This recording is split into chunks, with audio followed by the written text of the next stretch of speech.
How's it going, guys? We are just going to have a duck hangout live stream here. Happy Sunday.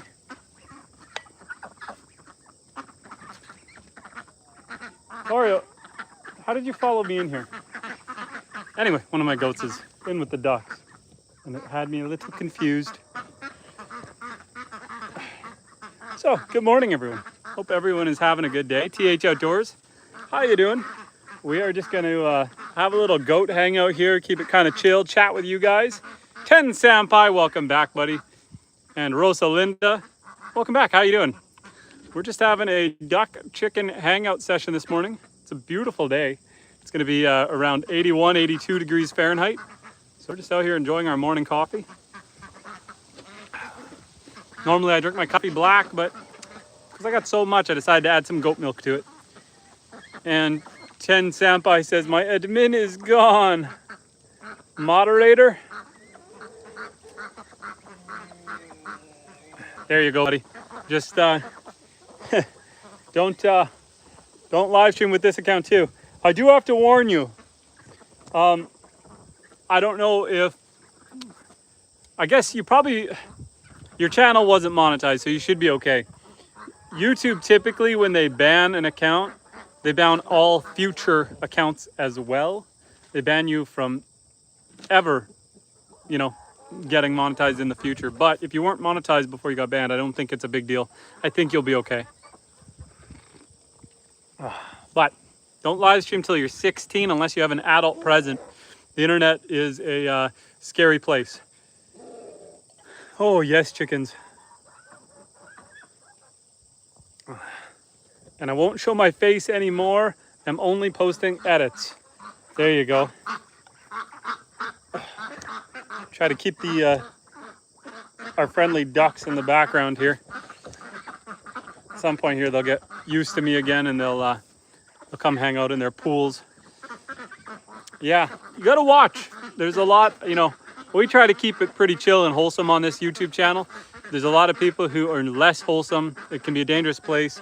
So you gotta make sure you take care of yourself, buddy. Hope everyone's having a good day. It's a beautiful day out here on the homestead. Lots of quacking in the background. My wife had thought, so that these ducks haven't started laying yet because they're still a little young. I expect these ducks to start laying eggs end of next month. And so the chickens are laying eggs. And my wife found an egg in the duck enclosure, and she thought for sure it was a duck egg. But I was saying, sometimes I asked her, I'm like, did you get all the chickens in last night? And she said, well, no, there was a couple scragglers. I said, well, the chickens can fly up and over through the roof. There's a little bit of a gap up in the roof, right in that corner. And so the chickens can fly in there and they can fly back out. So he said, it is very possible that a chicken spent the night in there, laid an egg, and then flew back out. The egg was a normal chicken size, it was brown. And she was sure, there's no way it was a duck egg. And then we looked into it, and the ducks we have all lay white eggs, and this was a brown egg, so it was a chicken. But it's nice. The chickens are starting to lay eggs fairly consistently. We've got about 14, I think it's 14 hens. We're getting about 5 eggs a day right now. So as they keep picking up, we should get more and more, and hopefully we start getting, 8, 9, 10 a day. And then the ducks, well, soon enough, we will have a plethora of duck eggs. Isn't that right, guys? Isn't that right? Where are you guys going? I want you guys to go hang out in your pool. It's hot out. And then it's cute how the little ones follow. It's like, they're different breeds. So, let's just show you guys. These ones here, the darker ones are Appleyards, the tan colored ones are Buff Orpingtons, and the white one is a Pekin. But these guys are all like the same family of duck, and so they all get along like peas in a pod. They're all the same age, hatched at the same time. These guys are more like Indian runner ducks. They're closely related, but a little bit different. And of course, they all stick like peas in a pod. And the ducks in general, they all know they're the same species of animal. They stay close together with healthy separation. And a part of that's the size difference. Part of that's the different species. The chickens just go wherever. There's one chicken way out in the yard somewhere. The rest are in their coop for the first half of the day. We've been letting the chickens out for the afternoons, leaving them in the mornings because we've been leaving them in for the mornings because they're laying their eggs between 11 and 12. And so we're leaving them in just to make sure we're getting the timing right and being able to collect the eggs without finding them randomly scattered across, the field. So they'll get let out for the afternoon. These guys, they can waddle around anywhere until they start laying eggs. Then we'll figure out the timing there. But the ducks, they're a lot easier. They're easier to keep together. And Ten Senpai says, I'm going to be here for a bit. It's 10:35 p.m. right now, and tomorrow I have school at 8:30. But don't stay up too late, my friend. Don't stay up too late. And Rosalinda says, cute. Does anyone have anything specific they want to chat about today? We're just kind of hanging out with the ducks. We're probably going to go for our walk in a little while. But I thought I'd start this stream off nice and chill, just hanging out with the animals, hanging out with you guys. Let's see if I can raise this up. There we go. Keep the ducks in the background, enjoying the pool. And so I thought we would just have a little homestead hangout this morning. If there's anything specific you guys want to talk about, anything related to homesteading or unrelated. I try to keep a general knowledge of all things. So if you guys want to chat, feel free to chat. Otherwise, we're just enjoying a coffee and hanging out with the ducks. Oh yes, Horntail. That is our boy, the Rooster. Oh. Hello, ducks. Ten Senpai says, well, I'll be going now. Tomorrow I have a small test. See you later. Good luck on your test, buddy. Have a good one. Paul says, you can always make duck soup with that, with what? You can always make duck soup. That's what my grandma did to make duck when I was young. You know what we do is with the ducks, the chickens, and the rabbits, we'll fry them up for a meal for one night, and then we'll save all the bones, and we'll make a broth for the next day. And so usually that is what we do. We'll have, say, chicken on Monday and chicken soup on Tuesday. But the remainder of these guys are all for eggs. So we butchered off the surplus roosters, and now we just have a bunch of layers. Oh yes, Horntail. Horntail is my rooster. He's a rowdy duck. I think he's jealous because I let the chickens out and I didn't let the roosters out and the hens. Oh yes, big guy, I hear you. Darlene, how you doing, Darlene? We're just enjoying the morning. My wife and kids just went to church. I'm not allowed to drive in a vehicle for another week. Oh yes. Not allowed to be in a vehicle for another week with this back surgery, so we're just staying home, relaxing with the animals. And then we got to walk a little bit every day, so after we're done hanging out with the ducks and chickens, we'll probably go for that walk. Mahish Patil, how you doing, buddy? Hope you have a good morning or day, depending on where you are living. We are up here in northern Canada right now. Oh, my rooster's being a little rowdy. We got all the ducks in the background just chilling. I love that noise. I love the rooster call. Honestly, even at, he does it at 4 in the morning. Even at 4 in the morning, I don't find it annoying. It's just a very organic sound. I like it. And Paul says, how do you keep your house from freezing with it being open underneath? So I do run insulation all the way around. And even then when it gets to our coldest, so there's some insulation lying on the ground. But I do stack and pin some insulation all the way around to stop the drafts. And even then, I still had to run heat trace on the pipes because the drain pipes ended up freezing on us last winter. It gets down to like minus 45 degrees. And it's almost impossible to keep your pipes from freezing there. I was under the house with heat guns and heat tape quite a bit last winter. It just is what it is. And hurrah, man, Nathan says, good morning, bro. Good morning, Nathan. How you doing, buddy? And Mahesh Patil says, show us your surroundings, please. Sure. So right now we got the chickens behind us. We got the duck log cabin right there. We got the lake. We got the house, the feed shed, more ducks. Somewhere back there are, well, there's a goat. The other goats are, yeah, on the propane tank. Got the barn. My cow is MIA right now.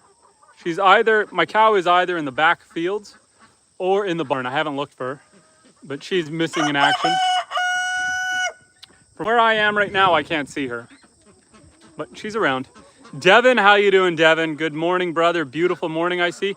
It's gonna be 81 degrees today. It is a smoke show out here. It is beautiful. We're just having a hangout with the chickens and the ducks. We're gonna go for our morning walk in a little bit, probably in another half hour or so, maybe half hour. But I just thought for now with the morning crowd, it's probably easier to hang out and chat and socialize with you guys while I'm not moving around. A little easier to watch too, I assume. But we gotta go for that walk. I gotta be walking at least 20 minutes a day. Yesterday I got about 75 minutes of walking, like actively walking in, which is pretty dang good. Yeah, we'll go for a walk in a little bit. I thought it'd just be cute to hang out, chat with you guys, focus on the conversation. So please chat, because I'm here to chat while we're hanging out with the ducks. And Paul says, I put bales of straw all around my house. You might want to do it as well. The only thing I've heard when you do that is you tend to get more mice in the house. And I'd rather try to keep the mice out. But I already have the insulation cut. Maybe it makes sense to put straw as well. I do have lots.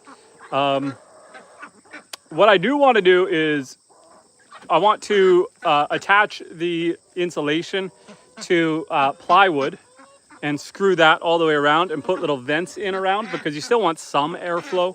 You don't want to cross breeze, but you do want some airflow so that there's no moisture being trapped in there, especially up here in Canada. We get a lot, just the way we're kind of tilted towards the sun. We get like super, super cold nights, but then warm days. And so you get a lot of freeze thaw, a lot of melting and then refreezing. And you don't want all that moisture trapped under your house. So you got to put some venting in there. But yeah, unfortunately for the next 6 weeks, five more weeks at least, I'm kind of on house arrest because I had back surgery. So we kind of got to take it easy. Can't do all that winter prepping just yet. We'll have to do that closer to the cold weather.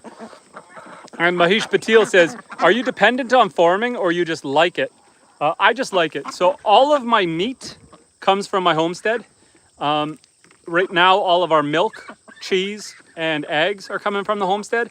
But we're just doing it because we enjoy it. I have a full-time job. I'm laid off right now, so to say, because I had spinal surgery last week. And so we're just kind of on house rest right now. But yeah, the homestead is out of enjoyment. The long story short, up here in Northern Canada, when COVID hit, there was just massive shortages of food and supplies and services. And so we decided to start this homestead and try to build towards self-sufficiency. If I had to be completely independent, I could. We are off-grid. We have solar. Do use a diesel generator backup. But if I had to, I could kind of ration my power a lot better so that we're fully off-grid. And then I have a lake here with fresh water. So I could be harvesting all my water out of the lake. Tons of fish. I've got all the animals, so I've got lots of protein. I've got a beautiful forest, tons of land. So I absolutely could be self-sufficient. Let's just make sure our brightness is up here because it is sunny. There we go. But yeah, if I had to be fully self-sufficient on the off-grid homestead, I could. Right now, we still do some grocery shopping, and I do rely on some propane and diesel to keep the house going. But we also have a wood stove. We heat the house purely with wood. Yeah, we are capable if we had to be fully off-grid and self-sufficient. Now, the one thing you got to keep in mind that's always tricky is right now, I've got all the chickens and ducks, and I'm getting lots of eggs. I could hatch the eggs for renewable meat. However, it only takes one coyote, one bear, one fox, one weasel to get in here, and you're starting over. So if you're trying to survive, you got to build up your fortification like Fort Knox. As much as I have everything safe and protected, I've got all the fencing and everything's built in nice. It only takes one bad winter to kill off your livestock. It only takes one animal to get in there and kill off your livestock. So, you got to think creatively and do other things as well. We almost drank out of the wrong side of the cup. Does that make sense? Did that answer your question? And Patil says, do you have horses? No, we don't have any horses right now. We have cattle. So here's what we have. Goats, rabbits, chickens, ducks, pigs, and is that it? Dog. In the spring, we are looking at getting a donkey. The reason I don't want a horse right now is I do have a skid steer and I do have a quad. I've got a tractor. I have things that can do work for me. So a horse, I wouldn't be getting a workhorse because that's a machine that you need to feed and take care of and vet bills and all that. It's basically a machine that needs constant energy, even when it's not being used.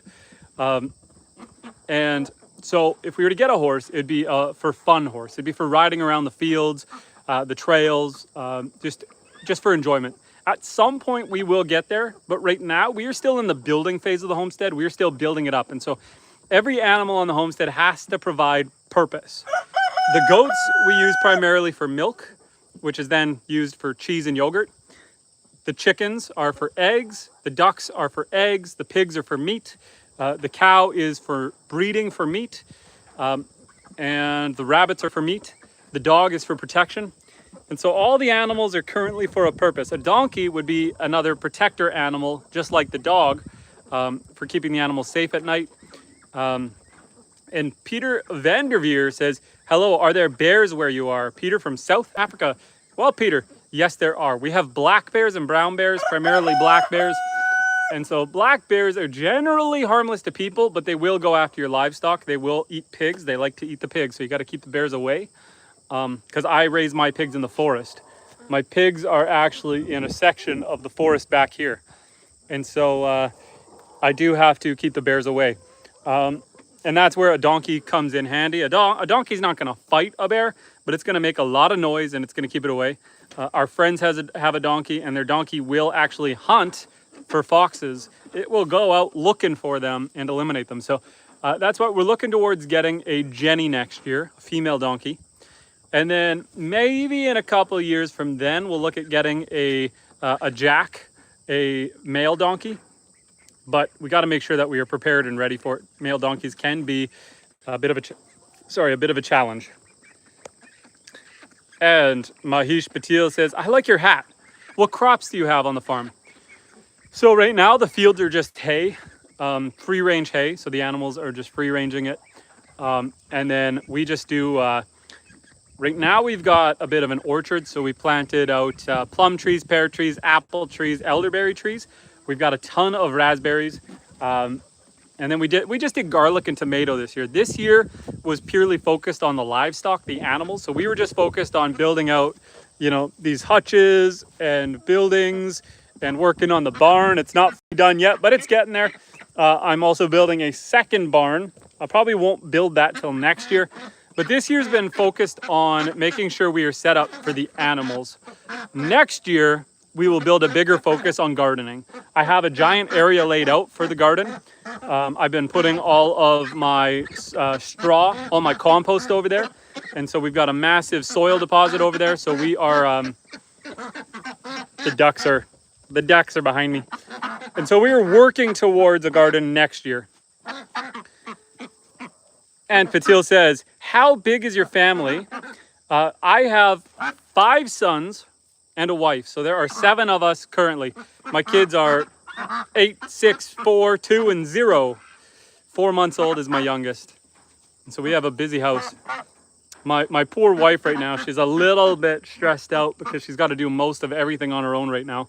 I had spinal surgery a week ago. And so I'm on no no lifting, bending, or twisting for the next 6 weeks. I'm still able to go for walks, but even when I went to lift the kettle to make myself some coffee, and the kettle was only, that full, and I could feel it pulling on my back. So even lifting a kettle is a little too much for me right now.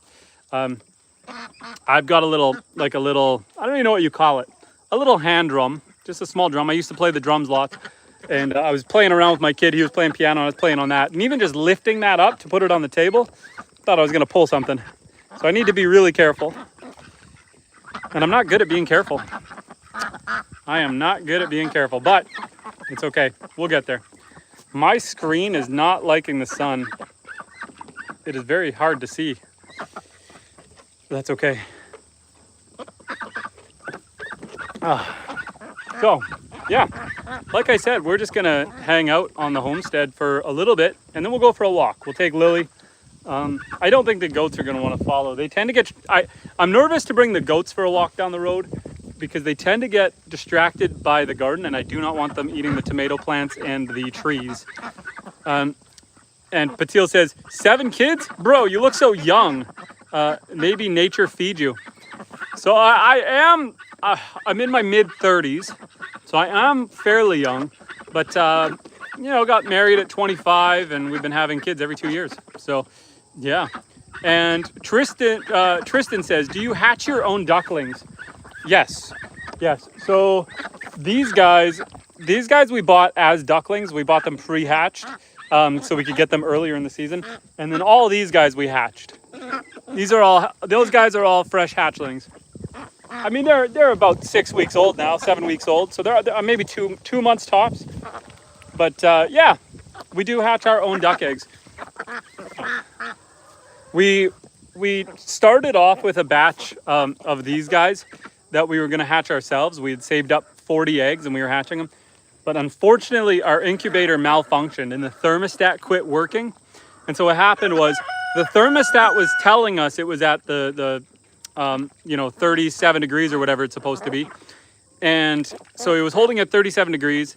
And my wife one day was just looking at it and she could hear the heater running and the fan running continuously. And so she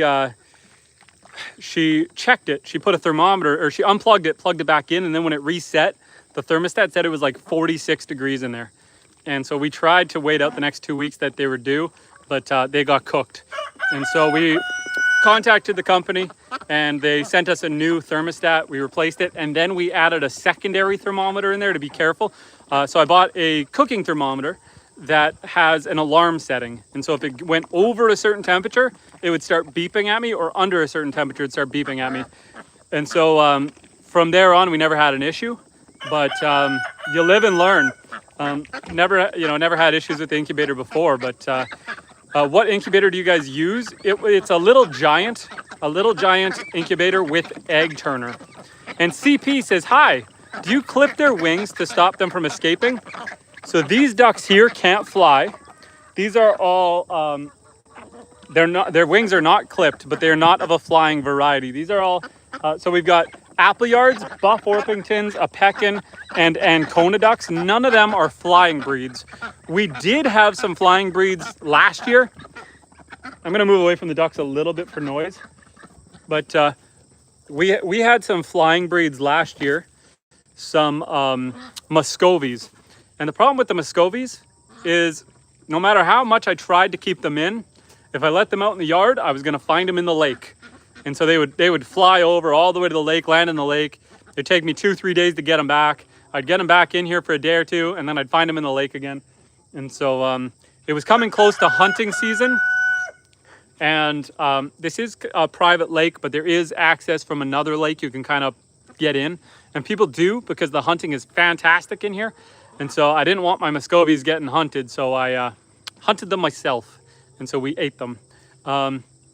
Yeah, not going to do a flying breed again. Now the chickens right here, the chickens do not have their wings clipped either. A lot of people will clip the wings. Oh boy, let's zoom out. A lot of people will clip the chicken wings because, them flying around can be a bit troublesome. However, we have 156 acres here. We don't have any immediate neighbors. And I love seeing the chickens just wandering around the yard. They'll go in with the pigs. They'll hang out everywhere. So we don't clip their wings. We let them fly. We let them go out. I'm keeping them in for the morning just because that's when they're, oh yes, Horntail. That's when they're laying their eggs the most, is in the morning. So I'm leaving them in here until around lunchtime, and then we'll let them out. Show us the beautiful lake. Well, that boat there is a sailboat. I have another boat down by the water, a pontoon boat. Oh, let's spin you guys around to look at the ducks because the ducks are cute. And Charlie says, what are y'all talking about? We're just talking about chickens and ducks, my man. How you doing? And Tristan says, yeah, which little giant incubator? I don't know the model offhand. I don't know the model offhand. It's a square unit.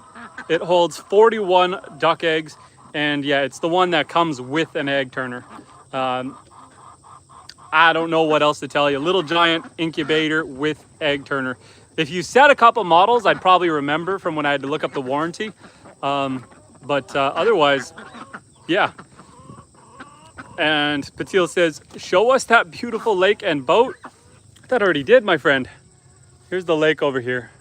And you know what? This property is really unique because it's a peninsula. And so the lake actually goes all the way around, all the way to the backfield, all the way south. And on the south end, I have a beach. So we've got our own private beach down there. In fact, I think my wife is planning to take the kids there this afternoon since it's going to be 81 degrees out here.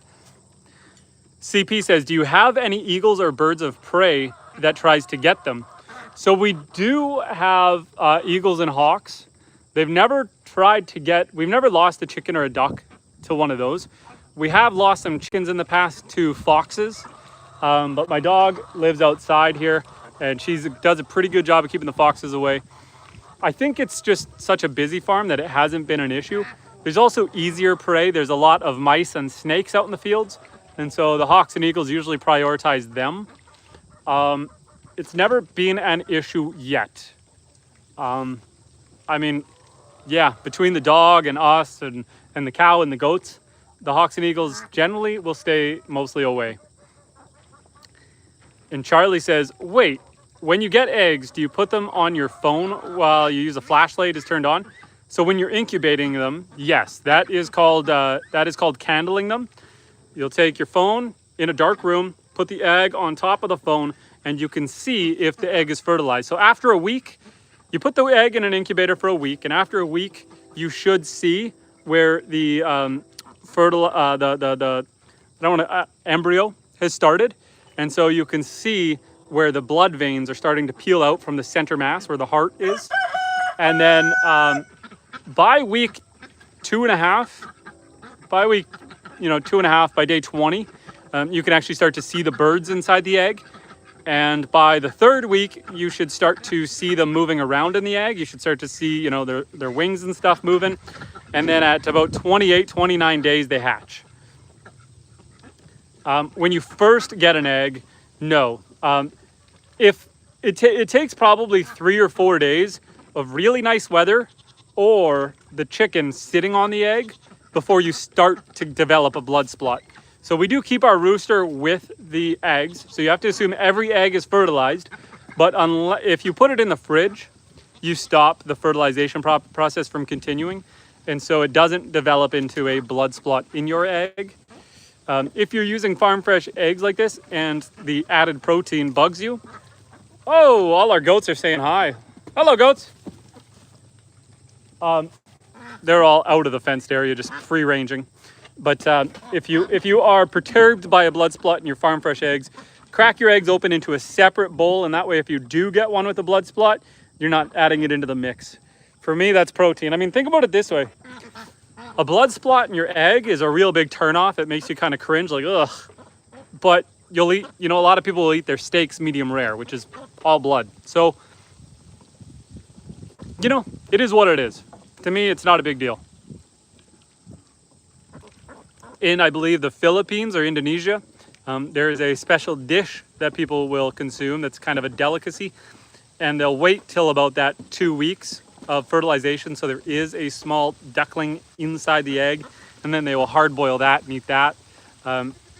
Apparently it's a delicacy. It sounds disgusting to me, but to each their own. You know, I can't complain too much. You know, it's everyone does things different. Not for me though. Oh, goats. Whatever you guys do, don't chew on that extension cord or your hair is going to get frizzy. Let's spin back around towards the ducks. And CP says, sounds great, bro. Great setup. Thank you. I mean, you know, if there's something I've learned over the years of doing this, no setup is going to be 100% bulletproof to predators and mishap. My closest neighbors that are a couple miles away, we actually gifted them some ducks because last year, they've been doing this for their whole lives. They run a cattle business. That is what they do. And they have other homestead animals, geese and chickens and ducks and stuff. Last year, all of their ducks got eaten by some foxes. A group of foxes went in and ate every single one of their ducks. And then this past year, they had a friend over and they brought their dog, and the dog got in and killed all their ducks. And so we gifted them some to restart. We gave them some of these guys to restart their duck supply.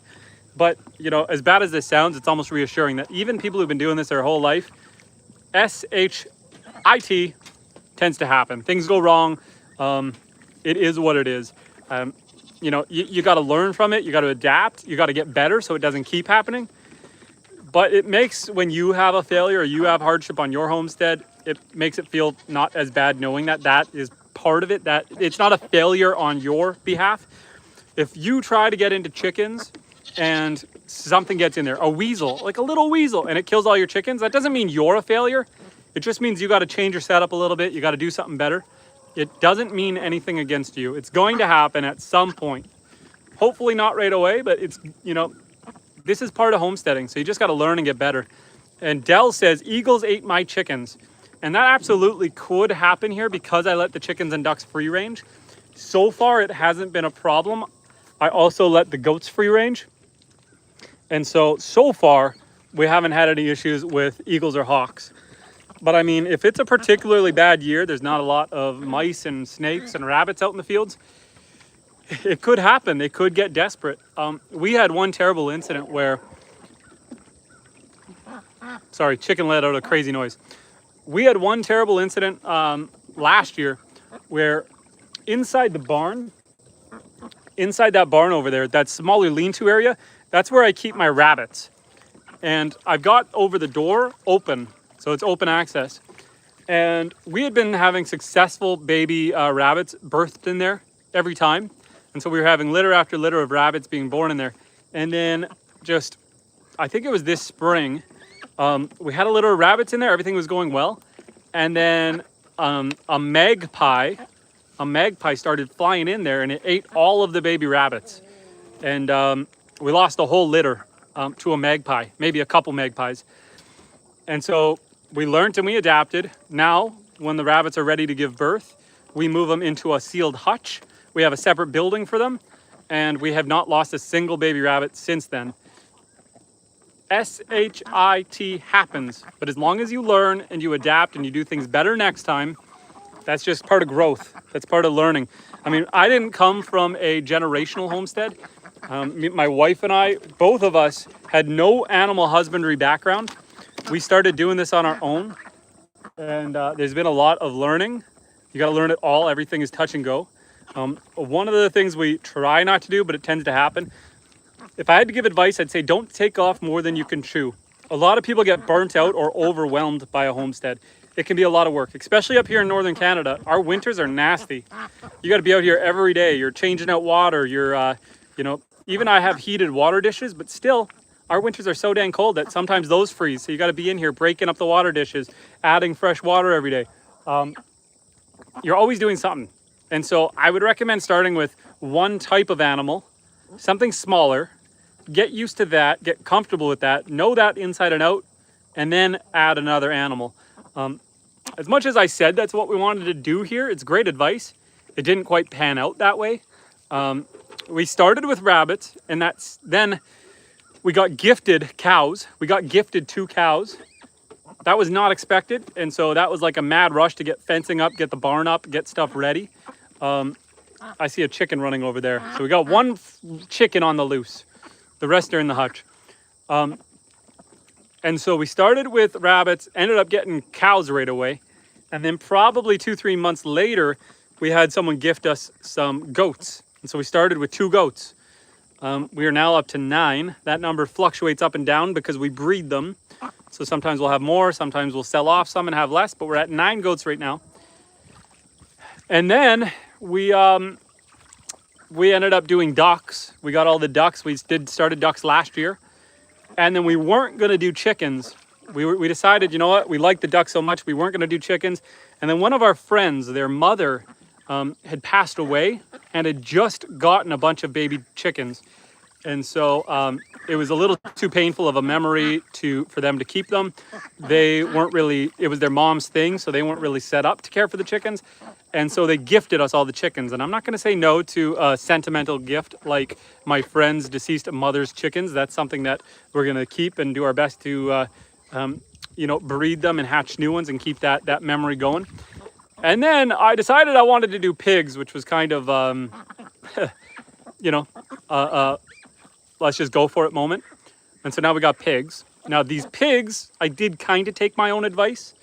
For the pigs, what I did is I got Yorkshires, which are single year pigs. You raise them up and then you butcher them off before the winter. They can't survive our winters up here. It's too cold. I wanted to get an animal that I could test whether or not I like them. What we try to do on this homestead is breed all the animals for sustainability. But I decided this year, let's not jump right into breeding pigs until I learn pigs. I'm more set up for them. I understand them better. And so we got seasonal pigs, which will be butchered next week. I didn't want another animal that was going to be difficult to take care of in the winter if I wasn't set up and ready for it. And so next year we'll get a different breed of pigs that are winter hardy, that can survive our winters well. But if I had to give advice, I'd say start with one animal and not too many. Start small. Start small. Learn lots and start small. Chickens are an okay start. I prefer ducks. I think ducks are easier. They stick together. They're easier to herd. They're friendlier. You might get a little bit of a pecking order thing while they're establishing dominance, but you're not going to get any cannibalism out of them. And so I would say ducks are a really good starter. You could start with just a couple, you know, probably 3-4 ducks. They're a great starting animal. A lot of people say avoid goats. I love the goats. The goats are my favorite animal on the homestead. We have 9 of them. Last year we started with 2. So as you can tell, I love the goats. They're a great homesteading animal, but they can be trouble. They're really hard to keep in fencing. I've been trying, but you know, they're really hard to keep in the fence. They don't really cause problems, but you do got to keep an eye on them. They'll chew through your internet cabling. You got to watch them around extension cords. They're curious creatures. If you have a garden, you got to do your darndest to keep them out. Right now, the goats are just hanging out under the house or by the house, kind of keeping some shade. I can see one of the goats right now. Let's try to aim you guys right there. There's one coming out of the house. So, I mean, they can be some quote unquote trouble, but I love them. They got personality. And Large Family Homesteading Brooke says, good morning. How is your back? And Amanda says, hi. My back is actually doing pretty good. We are on day 6, it's Sunday. We're on day 6 of back surgery. So we had back surgery last Monday. We're coming up on 1 week. I've been up and about since day 2, and I've been off of any painkillers come the 3rd day. So it was only the first 2 days that I was on painkillers. It really doesn't hurt. I can feel it. I've got like 8 staples in my back. The wound is about this big where they had to go into my spine and start cutting material out. So obviously there's healing involved there. They had to cut through all the muscles. So I felt for the first couple of days a lot of tightness on the back right side where the muscles were cut. But that's gone. I feel really good. I just got to be careful. I'm not allowed to lift, bend, or twist for 6 weeks because I can rip it all open. And then I've got about 3 months where I need to take it easy because that disc is recovering. They took about 20% of my disc out. They cut it out. So, you know, there's a chance that in the future we'll need a full disc replacement since we lost so much of it. But I'm hopeful that, you know, we can hold off till then. I'm feeling good. Yesterday, I went for a 4-kilometer walk on day 5. That's pretty good. I'm supposed to be walking a total of 20 minutes a day. We've been going more than an hour. So I'm feeling good. I'm feeling pretty good about it. It does play me out. When I go for a big walk like that, I do have to go lie in bed for a couple hours. But I think we're doing pretty dang good. And Brooks says, I would have never been able to tolerate goats if they ate my garden. Yeah, they're tricky. They're tricky.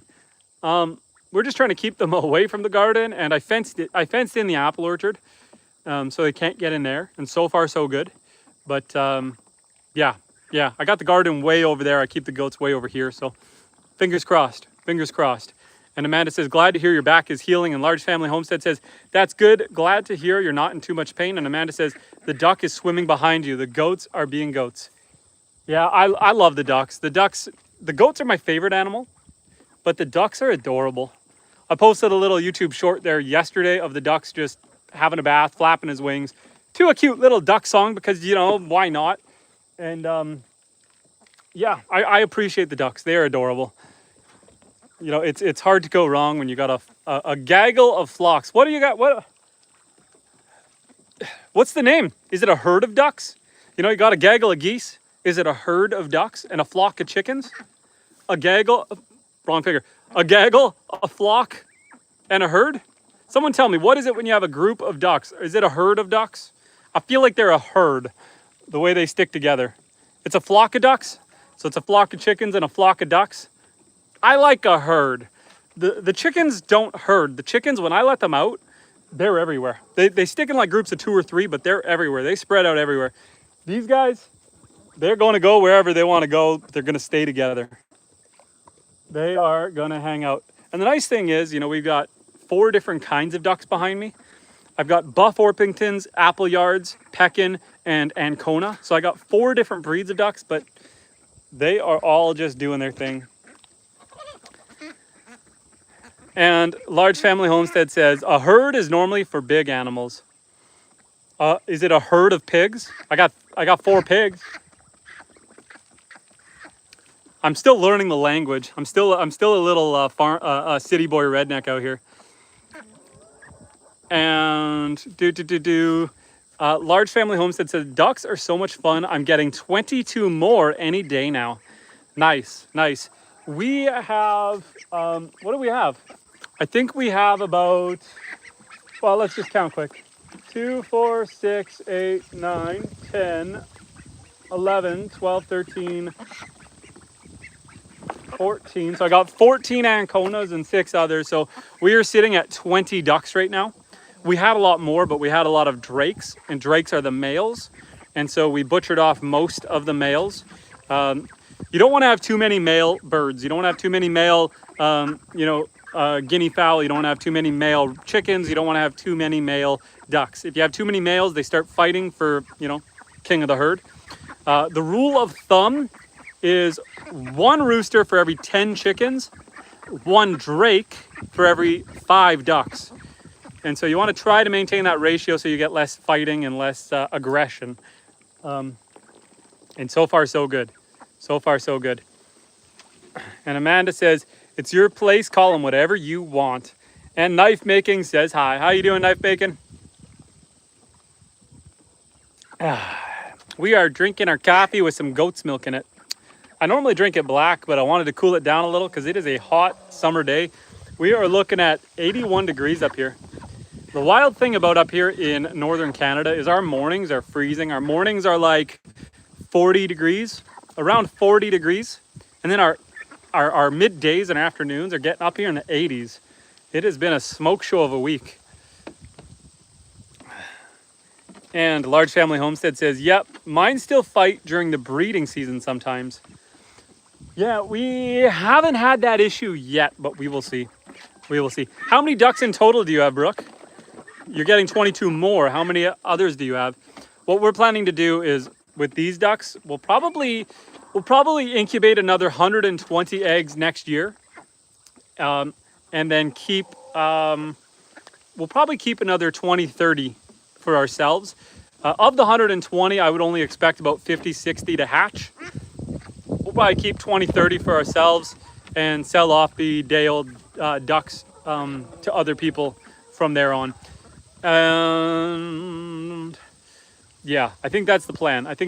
Same with the chickens. We'll increase our chicken supply. I was half joking to my wife, saying we should turn our farm here, 156 acres. I should spend more time trying to eliminate the foxes and coyotes, and we can have so I'm on a peninsula, right? Water goes all the way around. So as long as I take care of the predators in the bush, things are relatively safe. And so I was half joking, saying we can have 1,000 ducks running around the property, or chickens just free ranging the whole property. Have so many of them that even if you did get a weasel or something out there, you're still going to have a surplus. We're just going to go for it. Thousands of chickens everywhere. Probably not. But I like the idea. I like the idea of having literally thousands of chickens in the forest. And instead of hunting things like partridge and wild rabbits, you're out there just hunting for chickens. It's like, I want to go cook some chicken for dinner. I'm going to grab the .22 rifle and go out in the bush. I'm going to go find me a chicken. I wonder, you know how pigs get feral? Pigs, if you leave pigs out, hogs in the bush, they'll go feral, they'll grow tusks, they get, they transform into more of their origin. I wonder if you had enough chickens for long enough out in the bush, if they'd turn into little dinosaurs. I wonder if they'd start growing scales and go back to reptiles. Just kidding. I know they wouldn't, but it'd be fun to think about. What if every domesticated animal, if left loose in the forest, went back to their origin story? You let a bunch of dogs out and they slowly transform into wolves. We're not talking like breeding into wolves. I'm talking like pigs. 6 months later, you let your dog out, 6 months later, it comes back as a wolf. It'd be a fun concept. It would definitely put a lot more regulation and stress on domesticating animals. And Brooks, now that I'm done my rant, Brooks says, I have about 8, but I normally like to keep at least 15 at a time. Their job is to keep the cow's pond clean. So we lose 1 or 2 from time to time, and now I need more. They keep the pond clean? I look at the duck mud water, which is actually, fun fact guys, the water from ducks is very good for your garden. It's full of magnesium and potassium and calcium from their manure. And the right amount of pH, you can add that right to the top of your garden. Great for watering the garden. But I look at how murky it gets in I just filled these this morning and it's already turning into mud water. I'm surprised to say that ducks keep the water clean. Is it mostly keeping the algae and stuff? I guess if it's a big enough pond, all that's going to settle to the bottom. For my cow, I only have right now 1 cow, and I'm getting 2 more in another month.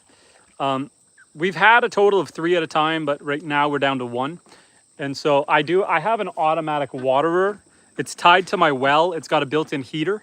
And so my cow uses that. I don't give my cow access to the lake. Up here, that's technically illegal. So I don't allow the cow access to the lake.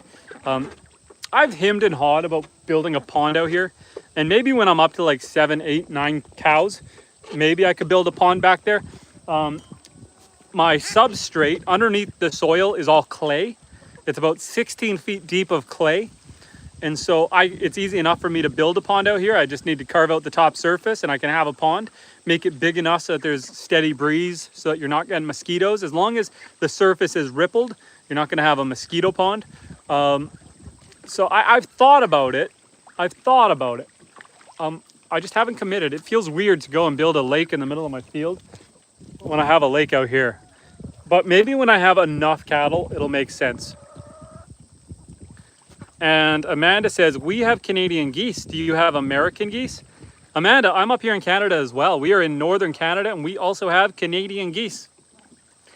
And Large Family Homestead says, they eat the algae and plants grow in the pond. I dislike keeping ducks with pools because they need cleaning all the time. Yeah, I'm thinking about getting a solar powered pond back here just for the ducks. And then just building, have it powered with filters. Obviously, you're going to be changing those filters often. but I've thought about it. And Large Family Homestead says, oh, and the ducks eat the mosquito eggs. That's good to know. That's good to know. They're also very good at eating ticks. Matthew joins the chat saying, hey, Justin, hi, everyone. Have a great time. Cool to see you all here. Matthew, I feel like you have a Word document up beside your YouTube where you've got all the like preloaded messages so you can copy and slam them in. You're so fast at typing all that. Every time you come and say hi, it's always a good time. But man, you're popping in the emojis like you know what you're doing. And Brooke says hi. We are chilling with the ducks and the chickens right now. Dell says UV light for cleaning the water. Use a UV light for cleaning the water. Yeah, that would help kill off the bacteria, but you're still gonna have to like scrape out all this poop water. I'm thinking though, what I would probably do if I did this on a bigger scale, if I put a pond in here, like a proper pond, is I would probably use a bilge pump and suck everything off the bottom into a drum on the skid steer, drive it over to the garden and water all the plants with it. So if I want to clean it, I would just scrape it all out. Just use a suction pump and suck it right off the bottom. And Matthew says, yeah, I got him on my clipboard. Right on, man, right on. That's how you save the arthritis. But yeah, we're having a little hangout. In probably another 15 minutes or so, we're gonna go for a walk. We're gonna see how far we can get today. I'm feeling pretty good. It's the start of the day, so I'm not gonna bring the cane. My leg is kind of tingling, but not numb. So we're gonna push it a little bit today. Yeah. I was saying yesterday, while I've had some downtime, with this surgery, what I've been doing is I've been using my chief architect program. I used to be a junior engineer, civil engineer. And so I used to do a lot of design work with AutoCAD and stuff. And so I have a good idea what I'm doing, but I'm rusty. It's been probably, what's it been, 8-9 years since I left the industry. And so anyway, I've been designing our next house. And so what I'm gonna do is I'm gonna do at least 2 designs. I've got the first one almost done, and but it's big. It makes me nervous how big it is. I went a 2,000 square foot floor plan, 2 stories, so about 4,000 square feet of space. It's big. I mean, we're currently in 1,400 square feet. And so to go up to 4,000 total space sounds like a lot. So I think I'm gonna build a second floor plan that's closer to 3,000 square feet total. So 1,500 a square foot. And so what I might do there is make the main level a little bigger and make the upper level smaller. We'll see. We'll see what we do there. And Matthew says, try Microsoft SwiftKey keyboard and it's learning with AI so it predicts what you want to say. Okay, that makes sense. It's like a better version of just Apple's autopredict, because Apple's autopredict is terrible. And Amanda says, windows on the east and west are my favorite. So what I'm gonna do, let me think about how my, so here's how my house is currently situated. So the south, oh boy, we are zoomed into a million. Let me zoom out. Okay, so I've got the lake over here. Let me just lay this out for you. So this direction here is west, that direction is south, north, east. And so the current house is facing in towards the lake this way. And what I want to do for the next house is I want to blast a road into the trees further into this bay, and then put the house down there, still facing to the west, maybe a little northwest. I know south is going to be better for drawing in natural heat, but I plan to do it kind of gabled, kind of your A-frame style with the windows facing out that way. You're going to catch more sun in the morning, less in the afternoon. but the roof's going to be peaked so I can take advantage of the south facing side for solar panels. I'll also take advantage of the north, even though there's less sun. Might as well do both sides of the roof with solar panels. So I want to get the south side with solar panels. So that's the goal of angling it out that way to capture the sun on that side. And then we'll take in the natural light in the lake out on the lake, natural light out on the lake.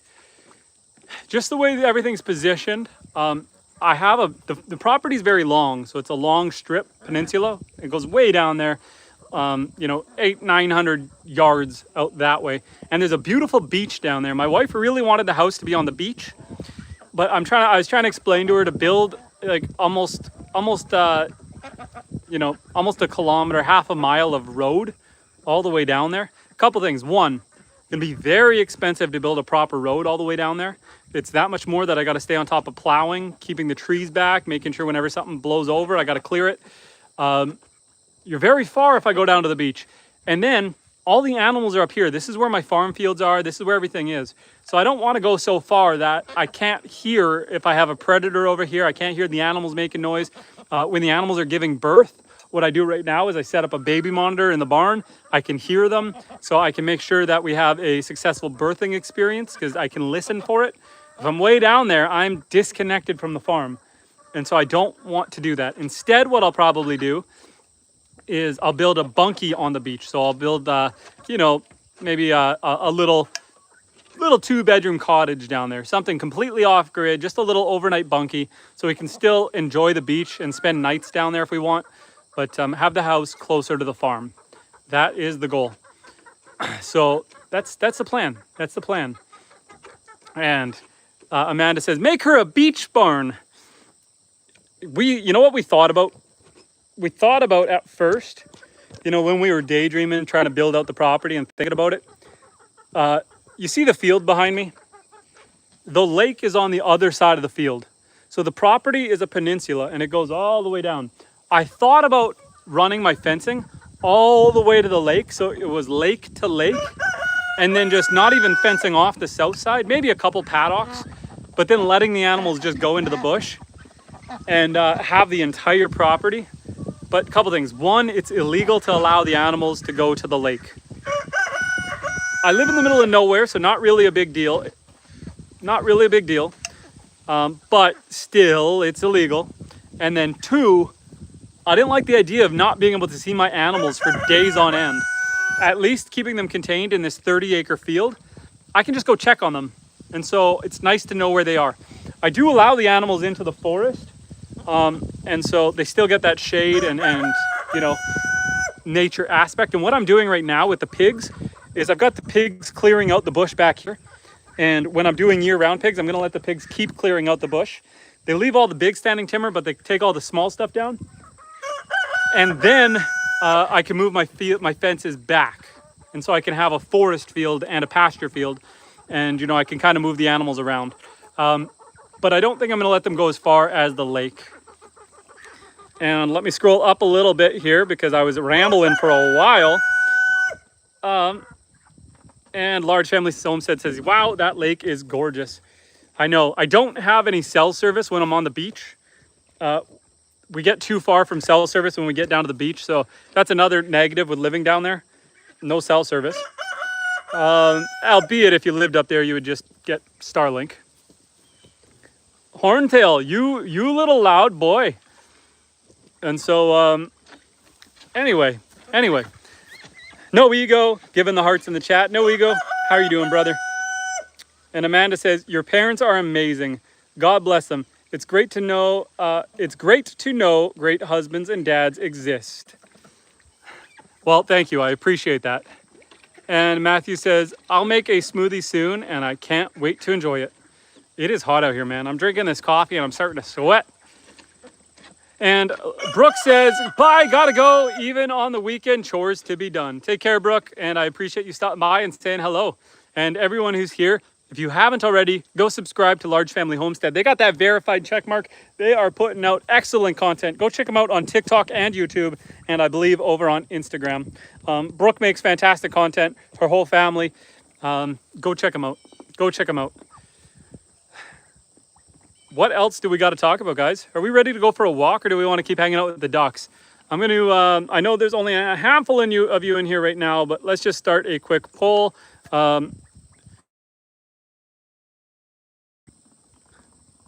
Okay, I did that wrong.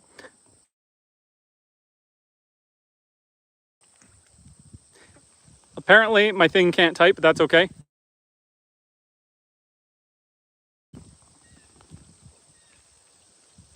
I get what's happening. The text is not an autofill. I got to delete it.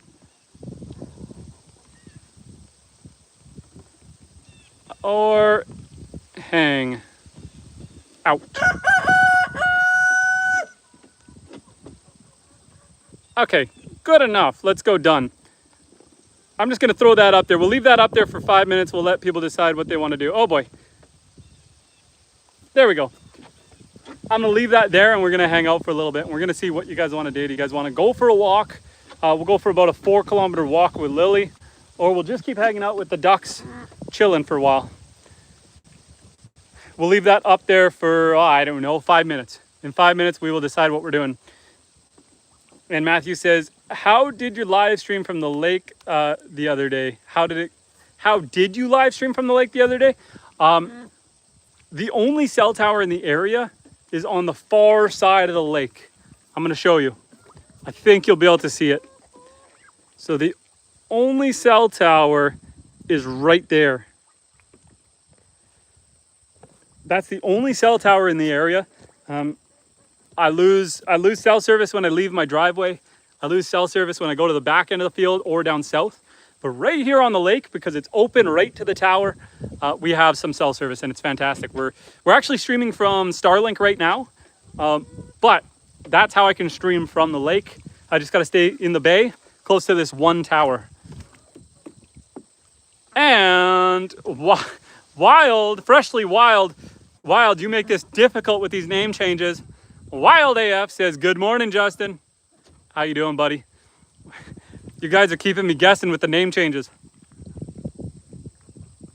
And don't worry, when I say go for a walk, I don't mean we're going to end the stream. I mean, I'm going to take you for a walk. But whether we want to just hang out here, just chill, hang out with the ducks, socialize, or we want to hang out while we walk, walking doesn't mean that we don't get to still chat. It just means I got to get a walk in at some point today. My wife and kids went into town to go to church and get some groceries. I'm stuck here with my back surgery. I'm not allowed to be in a vehicle for another week. So I figured we'll live stream this whole time. So we've got about another hour and a half probably that we can stay online. So I'm here for it.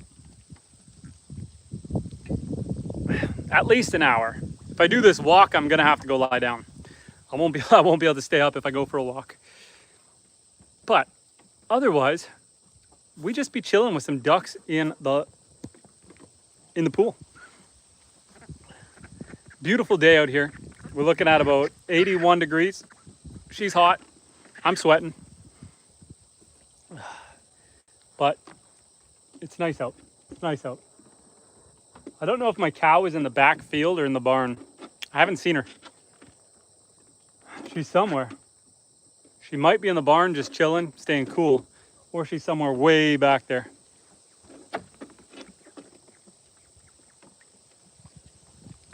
Everyone here is starting to settle down, all the ducks and stuff. We've got some of them napping right there in the shade. My rooster is calming down. My rooster is going for a nap. Zoom out. There's my rooster just sleeping. He tuckered himself out with all that hollering. Oh, is that, yeah. And these guys, just some of them are sleeping. The one's eating some flies, having a bath. These anconas are starting to really become beautiful as they're getting bigger. They're really starting to look pretty. They're coming in with their own colors. Some of them are brown. Most of them are white. I call them the cow ducks. These are ancona ducks. They used to be endangered and they've been brought back into nearly endangered. And so our plan with these guys are one of the highest laying ducks. They lay a ton of eggs. We're talking up to 240 eggs a year. And so our plan with them is to keep breeding them and kind of rebuild their population up a little bit and start redistributing them to our local area. They're very, very pretty. I mean, all the ducks are. Ducks in general. Like, look at these three. We've got our three of our different types right here. We have a Pekin, the white one, an Appleyard in the middle, and a Buff Orpington on the end. They are all beautiful. And then over here, these are all Anconas. Even though some of them look different with the dark brown, that they're all still Ancona ducks. And these guys, the cool thing about Ancona ducks is they lay green, blue, gray, or cream eggs. So they are the ones that give you your colorful Easter eggs.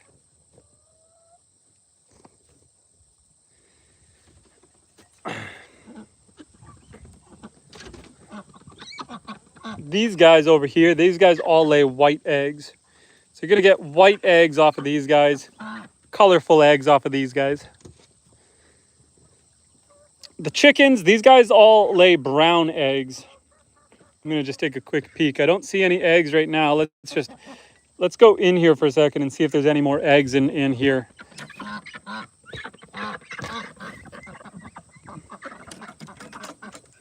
My wife needs to add more straw. She cleaned it out this morning, or pulled the straw out.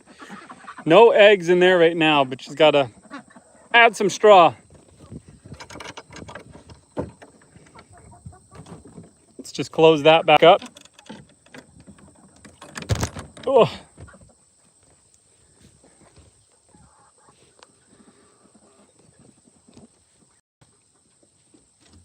Anyway. Oh. It's time to mix things up. 60% say let's go for a walk. Things have slowed down a little bit here. Let's end the poll if I know how. Ba-boom. Let's change this to handheld, our tripod. And we're gonna go for a little walk. We'll take Lily for a walk with us. I need to walk at least 20 minutes a day. We're gonna shoot for 40 minutes on this walk. Let's go for a little walk. We'll find Lily and we'll see if she wants to come with us. Maybe a goat. We'll see. It's a little harder to convince the goats to come. They get a little distracted. Okay, ducks, I'm gonna leave you guys. You guys just enjoy the weather. We're gonna poke our head in the barn just to see if Gabby's in the barn. Otherwise, she's gotta be in the back field, but just haven't seen her. I don't see her when I look over there, but I mean, she could be over the hill. She's not out in the other field. Do. You always got to kind of pay attention, because if she does get out, I got to go find her. I don't see her though.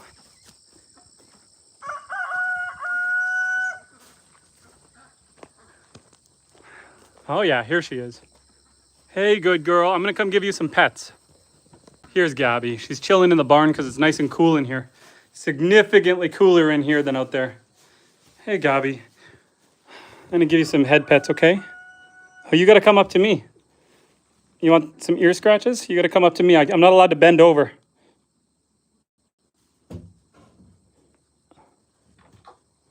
Hey, girl.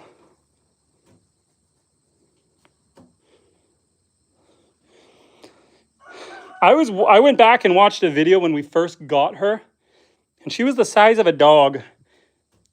Oh, your poor legs, the flies, man. So many flies on you. So many flies on you. I might spray you down later, okay? Or I'll get mommy to spray you down. The dang flies, so annoying. Poor girl. Okay. Total Tech says, oh, let's spin you around. Okay, let's see what you said. Matthew says, I'm eating a sourdough bread with cognac pate, and it's really good. I don't even know what cognac pate, and it's really good. What do you like the most to eat, and what do you hate the most to eat? I'm gonna say a ricotta cheese stuffed pasta shells, ricotta cheese stuffed shells. Fantastic. Love that. Really good. I could eat 100 of them. What don't I like to eat? Anything with too much onions.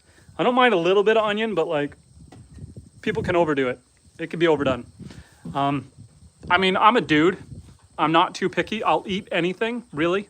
So even if you gave me a dish that was just an onion salad, I would probably still eat it. But we can lay off sometimes. I'd be okay if there were no onions on anything. And Wild says, did you try to have Gabby mate with a nearby bull? Hi, Gabby. Yes. So Gabby is most likely pregnant. Now, whether she got pregnant by our bull before I butchered him or by the neighbor's bull, I whored her out for a month with the neighbor's bull. And so she's either going to have a baby around December, which is not ideal, but we'll see, or in June, which is better. So we will see. We will see. If she's got a baby, we'll be able to know who the daddy was. And Total Tech says, my elderly neighbors are moving away and international students are moving in. I wish I lived on a farm. Total Tech, you're down in the States?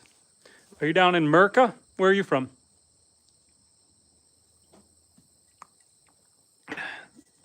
I mean, international migration is becoming more and more prevalent. You got to think, right?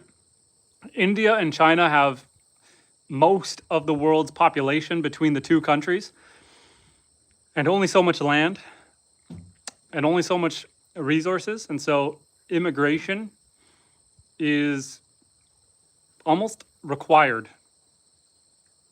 It's like I can only have so many ducks in the coop before I need to build a second coop or relocate them. So war is frowned upon. So unless they take another country, they got to relocate. And so it's going to happen. It's just part of it. It's part of this mixing pot of a world we have. But this farm is gorgeous. I live up here in northern Canada, in the far north. So I have 156 acres. When I bought the place, it was, I don't want to say it was an abandoned cottage, but it was during COVID and the people who owned it were Americans and they couldn't come up here. They weren't allowed to travel due to the travel bans with COVID. I believe they weren't vaccinated, so they weren't allowed to travel. And so, long story short, this place hadn't been used for like 4 or 5 years. And there were no barns, there were no fencing, there was no, there were no solar panels. There was those two solar panels, which did nothing. It just kept the batteries on maintenance because they've got a diesel generator, and so they'd use the generator. And so over the last 2 years, we have been doing nonstop work. Unfortunately, in the last 2 years, I have had a total of 6 surgeries. And so, all like major anesthetic surgeries. So I've been busting my butt off building all these barns. I'm stubborn, so I do it all myself. Don't mind how rough this one looks. I actually cut this building down off a different property of mine, and I rebuilt it here when we bought this place. And so I've been trying to bust my butt off, but I can't catch a break. We've had 6 major surgeries in the last 2 years. And every time I've had a surgery, it's knocked us out for a while. So, tough life. But we're making dang good progress, all things considering. Right now, 6 days ago, we had spinal surgery. So we're on no lifting, twisting, bending for 6 weeks, 5 more weeks. And it's killing me inside because there's so much I want to do and so much that needs to be done. But we'll get to it. We'll catch that when we catch it. Lily, you want to go for a walk, girl? I know it's hot. You probably don't want to come for a walk. But I'm thinking about going for a walk right now, Lily. Derico says, hey, my brother. And Matthew says, I love onion. And my girlfriend, cheese and onion soup contains a lot of onions. And how thick are her ears? Gabby's ears? The cow? Hey, goats. If I wasn't so worried about you guys eating my garden, I'd tell you guys to come for a walk. But I don't know about you. I don't know about you. We'll see if you guys want to come or not. I'm going to put my coffee down so I don't have to carry it. Set this down on the deck. The goats will probably get into it. Probably. We'll just put that there and hope no one gets too hyper. Lily already knows we're going for a walk. She's already started. She heard the word, and the word was bird. How thick are Gabby's ears? That's a weird question. I don't know. I don't know.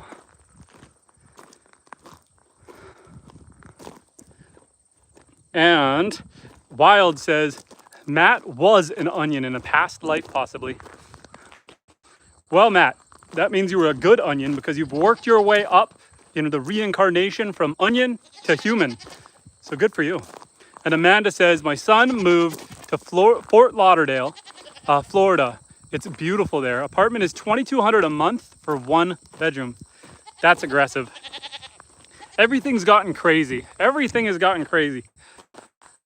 One of the big problems with the rental market, when I bought my first house, the mindset was, I'm going to rent it out for probably just under what I'm paying for a mortgage. If not, if I can get the whole mortgage amount, great. And I'm just going to have to eat the utilities. So you're going to get a tenant that doesn't like to shower because you don't want to pay that water bill. Nowadays, I want someone to pay the mortgage plus 10% plus their utilities and their own internet. Nothing is... I only got 3 of you. You guys gonna come for a walk? Come on. Come on. I'm trying to call all the rest of them. And so things have just gotten absolutely insane. I don't know how anyone can afford to rent. The banks kill you on a mortgage. You take out a $300,000 mortgage and you're going to pay about $660,000 by the time you pay it all back in 25 years. That's insane. That's madness. So, I mean, people can't afford mortgages. But then the banks also loan out money like it's candy. And so you got these people buying up 4, 5, 6 houses, all on lines of credit, but they get tenants who are paying the mortgages. So they're not losing any money. It's absolutely bananas. It doesn't make any sense. So I blame, and this is Canada, but it sounds like it's the same in the States for quite a bit of it. They lost interest, except Gabby's coming. Gabby's like, hey, Daddy. I did notice that the goats broke one of the wires on the electric fence. We're still shooting at full voltage. We're shooting, right here, we're shooting, oh, you guys can't see that, can you? On my end, that's all gibberish, but what I'm seeing in reality is 13.5 thousand volts, 12.2 volts. So this is my electric setup for this electric fence. This is about a 5-acre section of field altogether. It goes up and back in the hill, this paddock. Gabby, don't touch it. It hurts. And so this is the simple setup, guys. Let me just tell you about my setup quick. Okay, so you've got a battery. You have a charge controller. The battery was like $200, freaking batteries. This was about $130. And this does, it's rated to 12,000 volts, but I'm getting 13,000 off of it.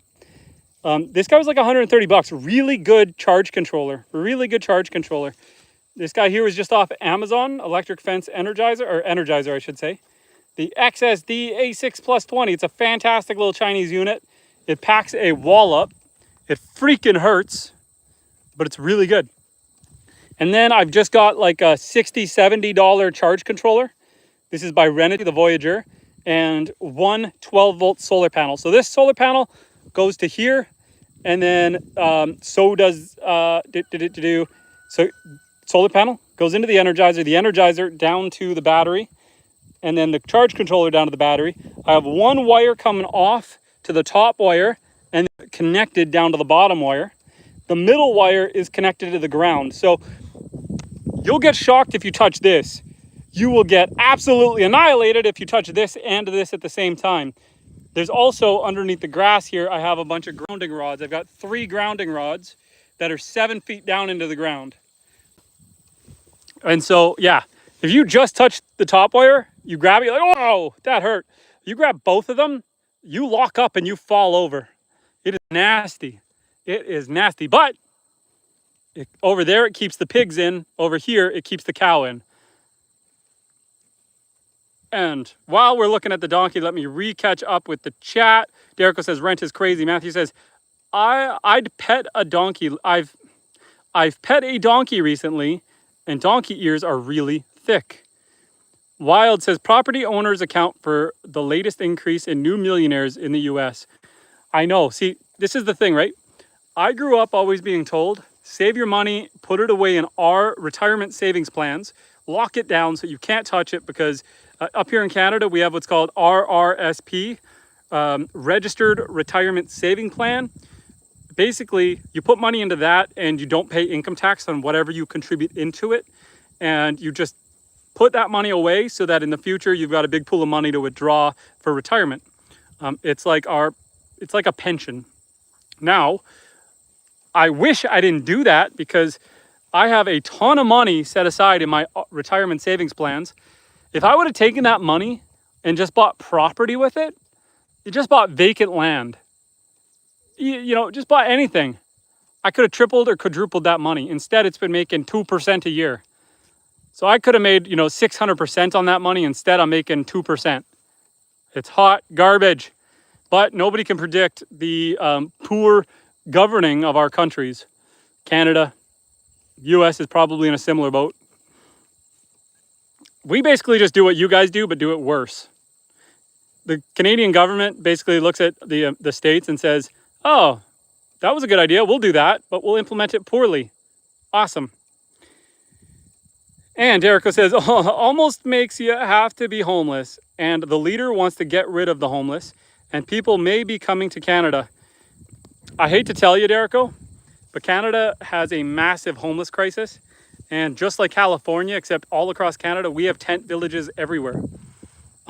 If you're in any city center, you're going to have tent villages of homeless people. Even here, like the closest town, like an hour away, there's people tenting everywhere. They're tenting in the bushes. They're tenting so we have a Walmart. Behind the Walmart is forest. They're tenting all behind the Walmart because nobody's kicking them off. And then they can just go dumpster diving for food and for resources. Yeah, it's like you got to lock your doors because there's people just wandering the parking lots. And this is a small middle of nowhere, nothing town. It's crazy. The whole world's going for hay in a handbasket. Hey, Gabby, licking your legs. And Amanda says, Huey, Dewey, and Louie, 3 ducks. And Amanda says, be safe. You walk on solid ground. I will. I'm not going to go through the bush. We're going to stay on the road. Although I might have lost Lily. Lily! She might have started that walk without me. And Amanda says, why did the duck say bye? Did you notice? So cute. Oh, there's Lily. Hi, Lily. I didn't see you behind me. And Wild says, astronomical inflation. Amanda says, yummy. Wildlife says, I wouldn't mind this, Justin, as Prime Minister if I were Canadian. And Amanda says, I'm allergic to onions. Amanda, I feel like you're lagging behind real time right now. I feel like you're talking a few steps in the past. Double check that you're on real time right now. We're gonna go for this walk. Let's go for this walk. I hate to tell you, Wild, but up here in Canada, our major cities, so similar to the States, we're similar to the States. Your major cities, though, see, here's the crazy thing. where I live up here in Northern Canada, my riding has 1 seat. Down in Toronto, there's like 60 seats. And so up here, we're a lot more conservative. But down in the big major centers like Toronto, it's much more liberal. And so we've been going red the last 12 years. For us, it's opposite of you guys. We've been going blue. We've been going liberal for the last 12 years because that's what the major cities are doing. That's where Vancouver and Toronto are doing. And so our whole country gets run by those kind of two cities. It is what it is. I mean, it affects my life only in taxes. Otherwise, I'm out here doing my own thing. So I don't like to get too political. I am more fortunate than most people. Janice, how you doing? Is it Janice or Janice? Yeah, I don't want to get too political here. It's not a political live stream. I'm fortunate. I'm blessed. I don't have a mortgage on the property. We're building it up ourselves here. So, we're in a good position. But I hate to see the homeless crisis just expanding and ballooning. And it doesn't seem like the government's helping anyone. So it's an unfortunate situation. And D-Boy says, how's your back feeling, bud? You know what? My back doesn't hurt. Let's face the camera. I'm actually doing really good. My back, I was probably sitting around a constant like 6 out of 10 on a pain scale every single day for the last 6 months. Some days worse, no days better. Just because my disc has been severely bulged for a long time. And then what's interesting is about 6 weeks ago when my disc I don't want to call it a rupture, but when it severely herniated even more, it cut off feeling to my L5 nerve. I was at a 10 out of 10 pain for like 4 hours. My right leg felt like it had fully dislocated. I couldn't move it, couldn't walk on it, couldn't do anything. It was just screaming at me. I was sweating. I was drenched in sweat. I had to get my wife to help me get down on the floor because I was trying to lie in bed and just, I couldn't stay comfortable. So I had to go lie on the floor. I eventually passed out. I don't know if I fell asleep or just passed out from the pain. It was awful. When I woke up a couple hours later, my right leg was fully numb, like asleep. My whole leg was asleep. I couldn't walk. My leg was just dead. Like when I tried to take a step, it buckled at the knee. So it was awful. There was no pain though. When it did that, all the pain stopped. My back stopped hurting. The leg stopped hurting. I just couldn't walk. And so anyway, went into the hospital to see a surgeon right away. And they decided we didn't need emergency surgery that night. We did get MRIs done. They gave me some nerve blockers. That gave me feeling of the top half of my leg back, but from the knee down was dead for about 4 weeks. We were able to have several meetings with the surgeons, come up with a plan. And they eventually, last week on Monday, so 6 days ago, they did spinal surgery. And they cut out about 20% of that disc. And honestly, I don't have any real pain. I can feel where the stitches are. It's about a 3-inch incision in my spine, and they stapled it. And so while I'm walking, I can feel the staples kind of pulling. But 1 more week, they'll pull those out. We're feeling pretty good though. My right leg, I start the day off where my right leg feels really good. And as the day continues, it starts to go numb. So right now we're at a point where my toes are all, I can feel them, but they're all at that like numb tingling sensation when your leg falls asleep. And probably by the end of this walk, I won't be able to feel my toes at all. I've been maintaining feeling in my big toe, which is good because it helps me feel where my foot is. Yesterday we had to walk with a cane. Today we're feeling a little better. Still got to be careful, take it a little easy. My surgeon told me it's good to get on a walk. I asked him specifically, I said, I know I'm not supposed to really do much of anything for 6 weeks, but I said, if I'm feeling better, if I'm feeling like I can go I'm supposed to be walking 20 minutes a day. And I asked my surgeon, I said, if I'm feeling better and I feel like I can walk more than that, can I? And he told me that, yes, I can walk more than 20 minutes a day. I'm not going to hurt anything by doing it. As long as I don't trip, slip, or fall, and I take it easy, I should be okay. Don't go for a jog or a run, but just take it easy. And so I'm I'm doing it. I've been walking, yesterday I walked 4 kilometers in one go. We're probably only gonna do about 2 kilometers right now. I don't think I can do 4 right now. We've already been live streaming for 90 minutes, so I've been up on my legs for 90 minutes. I don't feel like I can do 4 kilometers, but we're gonna do at least 2 here. And yeah, we're feeling pretty good. Let me just jump back here for a second. And I'm just trying to catch up to the chat because you guys are booming. Okay, so Amanda had said, oh, it's awful in the USA. We're gonna stop for a second. The Handmaid's Tale is happening, especially Washington, D.C. Oh wait, no politics. Sorry, gotta fight the demons. Derek says, you have a 4-wheeler? I'd be cruising all over the land, although walking is healthier.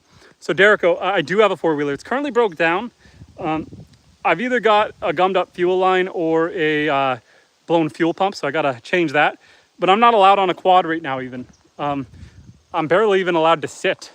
I gotta lie down and stand up. I can sit for about an hour tops, but I'm not allowed to even be in a vehicle for another week.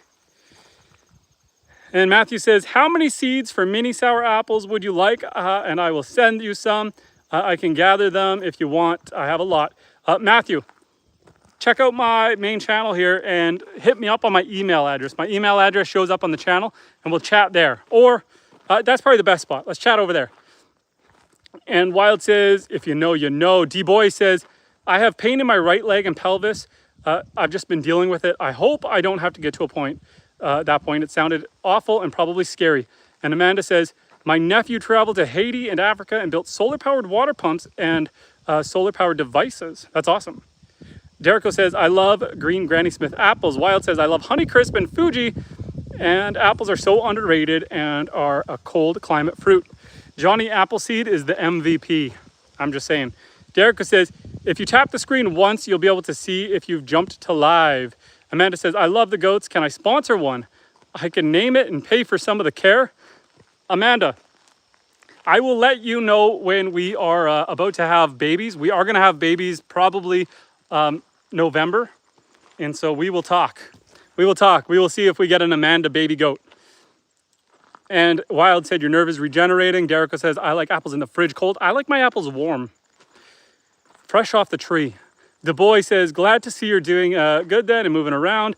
Wild says, I'm trying to catch up, guys. We're almost there. Wild says, hooray for Justin's nerve. Amanda says, yes, your location. It's awful to pay so much. Derrico says, recovery has been going good. Glad to hear it. Derrico says, Amanda, I think you're behind. Tap the screen and jump to live. Derrico says, Derrico, I agree. We've all been on this journey together. Amanda says, why am I talking to the screen? Amanda, I love that idea, by the way. Amanda says, I love the channel. It helps me focus on positive vibes. Matthew says, Honeycrisp apples is so good. And Matthew says, I like my apples crispy. I'm going to swipe away and swipe back for a second. We'll see if that helps. Sometimes if it freezes up, that kind of hangs people up. Amanda, tell us if you're live right now. Now's your chance. Tell us if you are up with us. I think you managed to get paused at some point, and when you replayed it, you got behind, because I feel like you're a little behind on our conversation. That can happen sometimes. We'll see. We'll see if Amanda's just catching up. She's in the apple conversation, so I think she's here. I think she's with us. Amanda says, Stamen apples. Matt, have you tried them? And Wild says, with a dollop of whipped cream.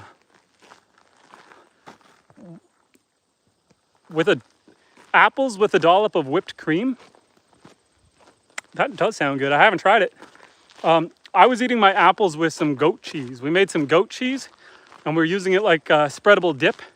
So we've made 3 kinds of goat cheese. At some point here, I got to sit down and work the videos for it. I've already taken the videos. I just need to go over and edit them, just clean them up a bit and post some recipes. But we've made goat chev, goat cheese. Matthew's going to correct me on how to say that. And then we've also just made farmer's cheese, ricotta, and cheese curds. So I guess we've made 4 kinds of goat cheese, as well as yogurt. And Derrico says, There's an apple that tastes like red grapes. They're called grapples. Yes, I don't know if I've had any grapples, but we have had papples, pear apples. They're just a juicier apple. Okay, Matthew, you got to correct me here, because when I Google it, it tells me to pronounce Chev,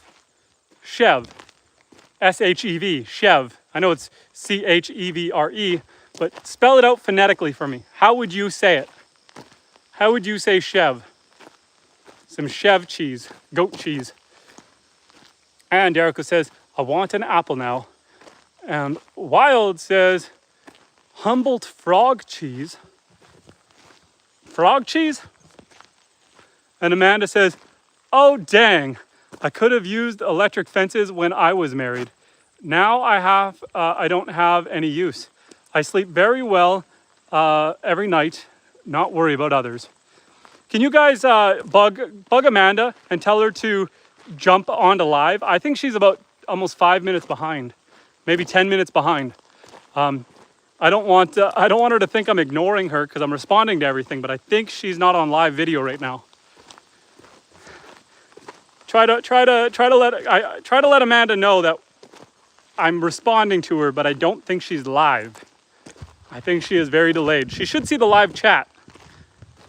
So if one of you mods, if someone can just tell Amanda that she's not currently live, she's behind by about 5-10 minutes. And then she might be able to rejoin us on live.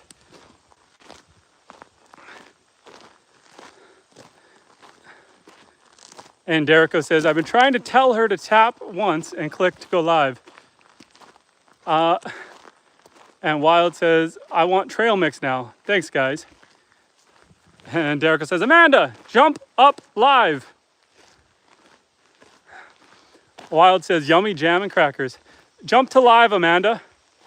Matthew says, almost. You don't say the E, but you have to pronounce it shaver, chiver. Don't say the E. Oh, so you're saying shaver. Chever?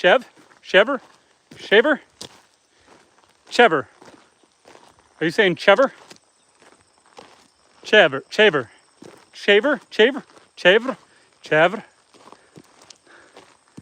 Chavra? Am I close? It is, but the English pronunciation, so chev, or chevre, chev means goat in French. And so when people talk about chev cheese, they're saying goat cheese. If you say chev goat cheese, you're saying goat cheese. In English, it seems to be pronounced chev. It definitely is a French word. That's why I'm asking Matthew how to actually properly say it, because I am butchering the French pronunciation. I'm trying. Je ne parle pas français fluidly. Je parle le petit français, mon ami. Je parle anglais.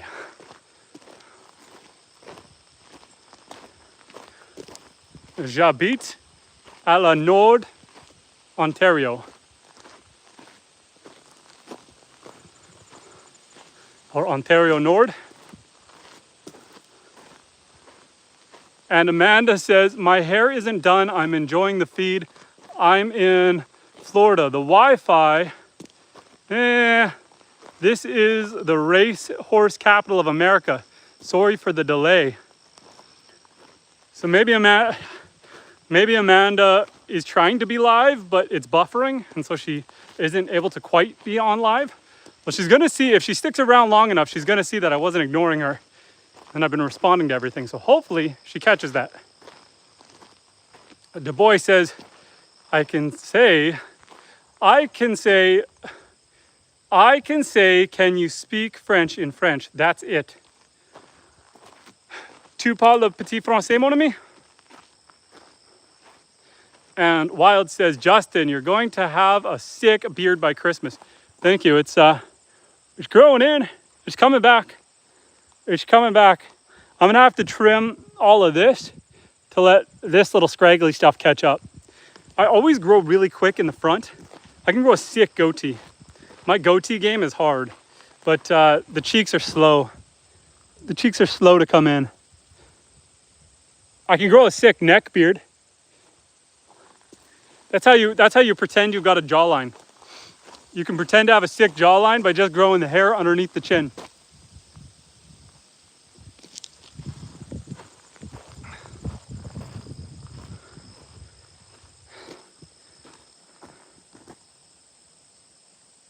And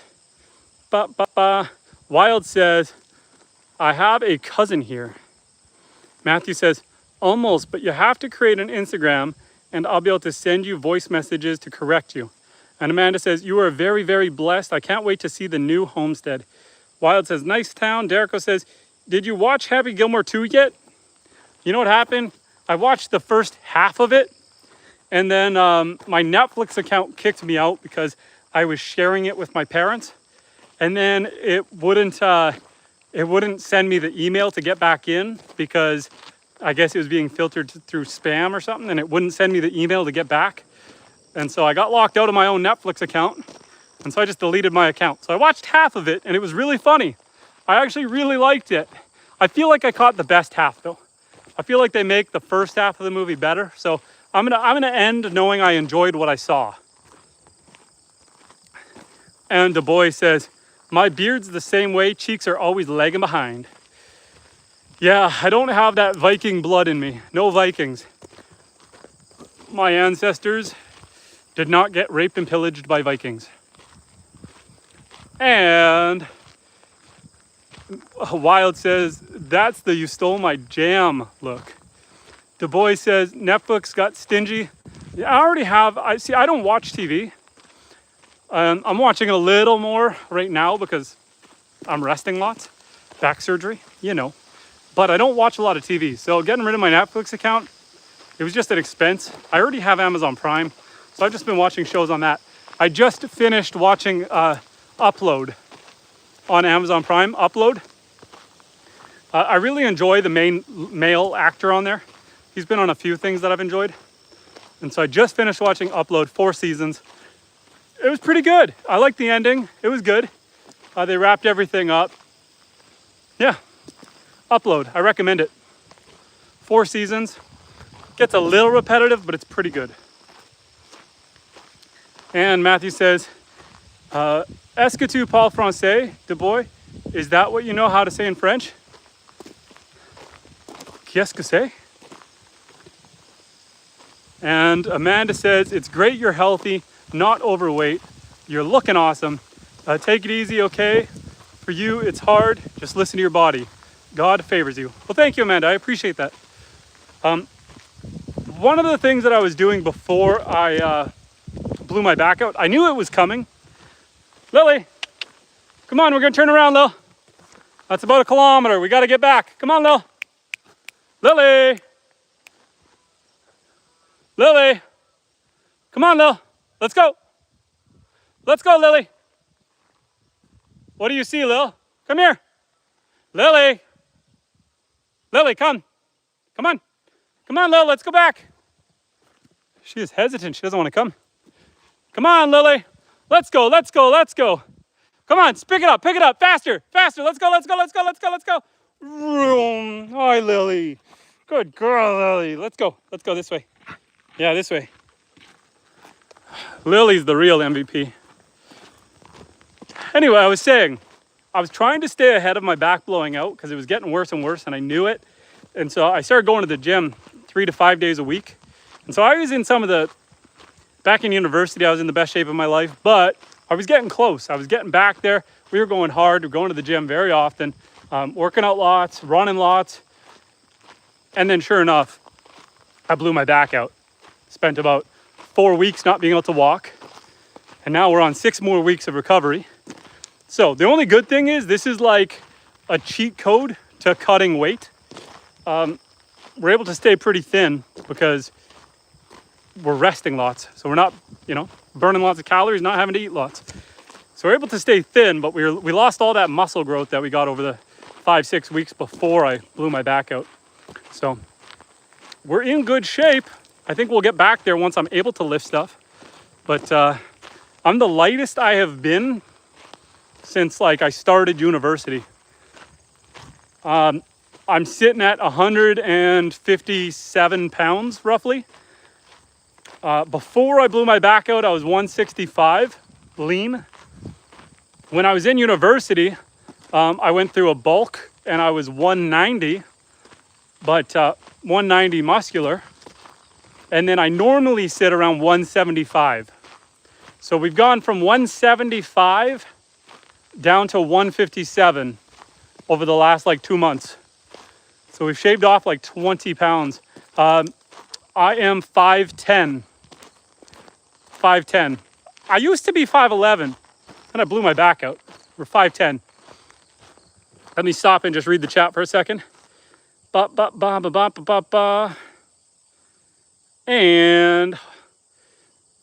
Derico said, I don't watch TV much. I'm currently watching the last season of Dexter though.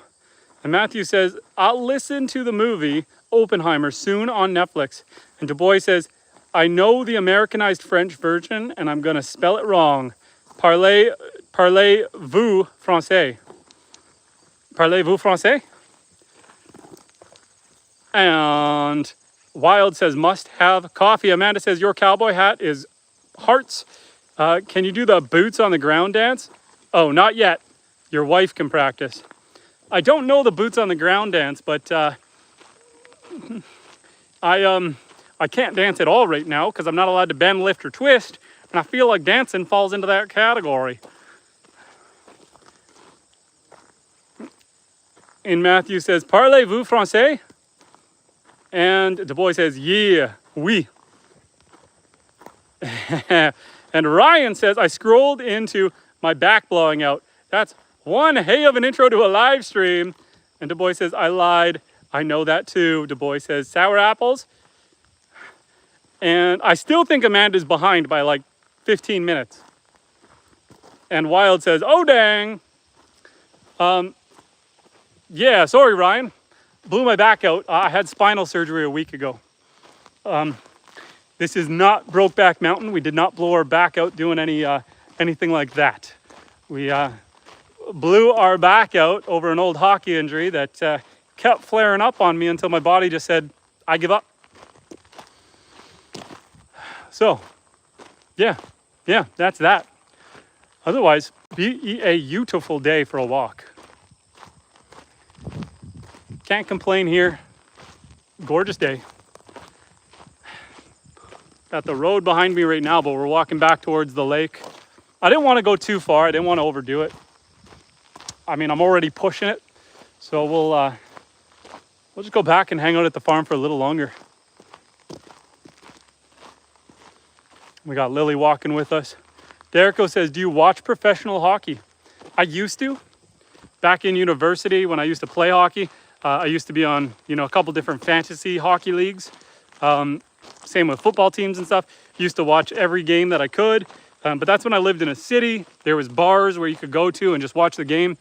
Once I moved out of the city and I stopped really playing hockey, I think the last time I played in a league was about 7 years ago.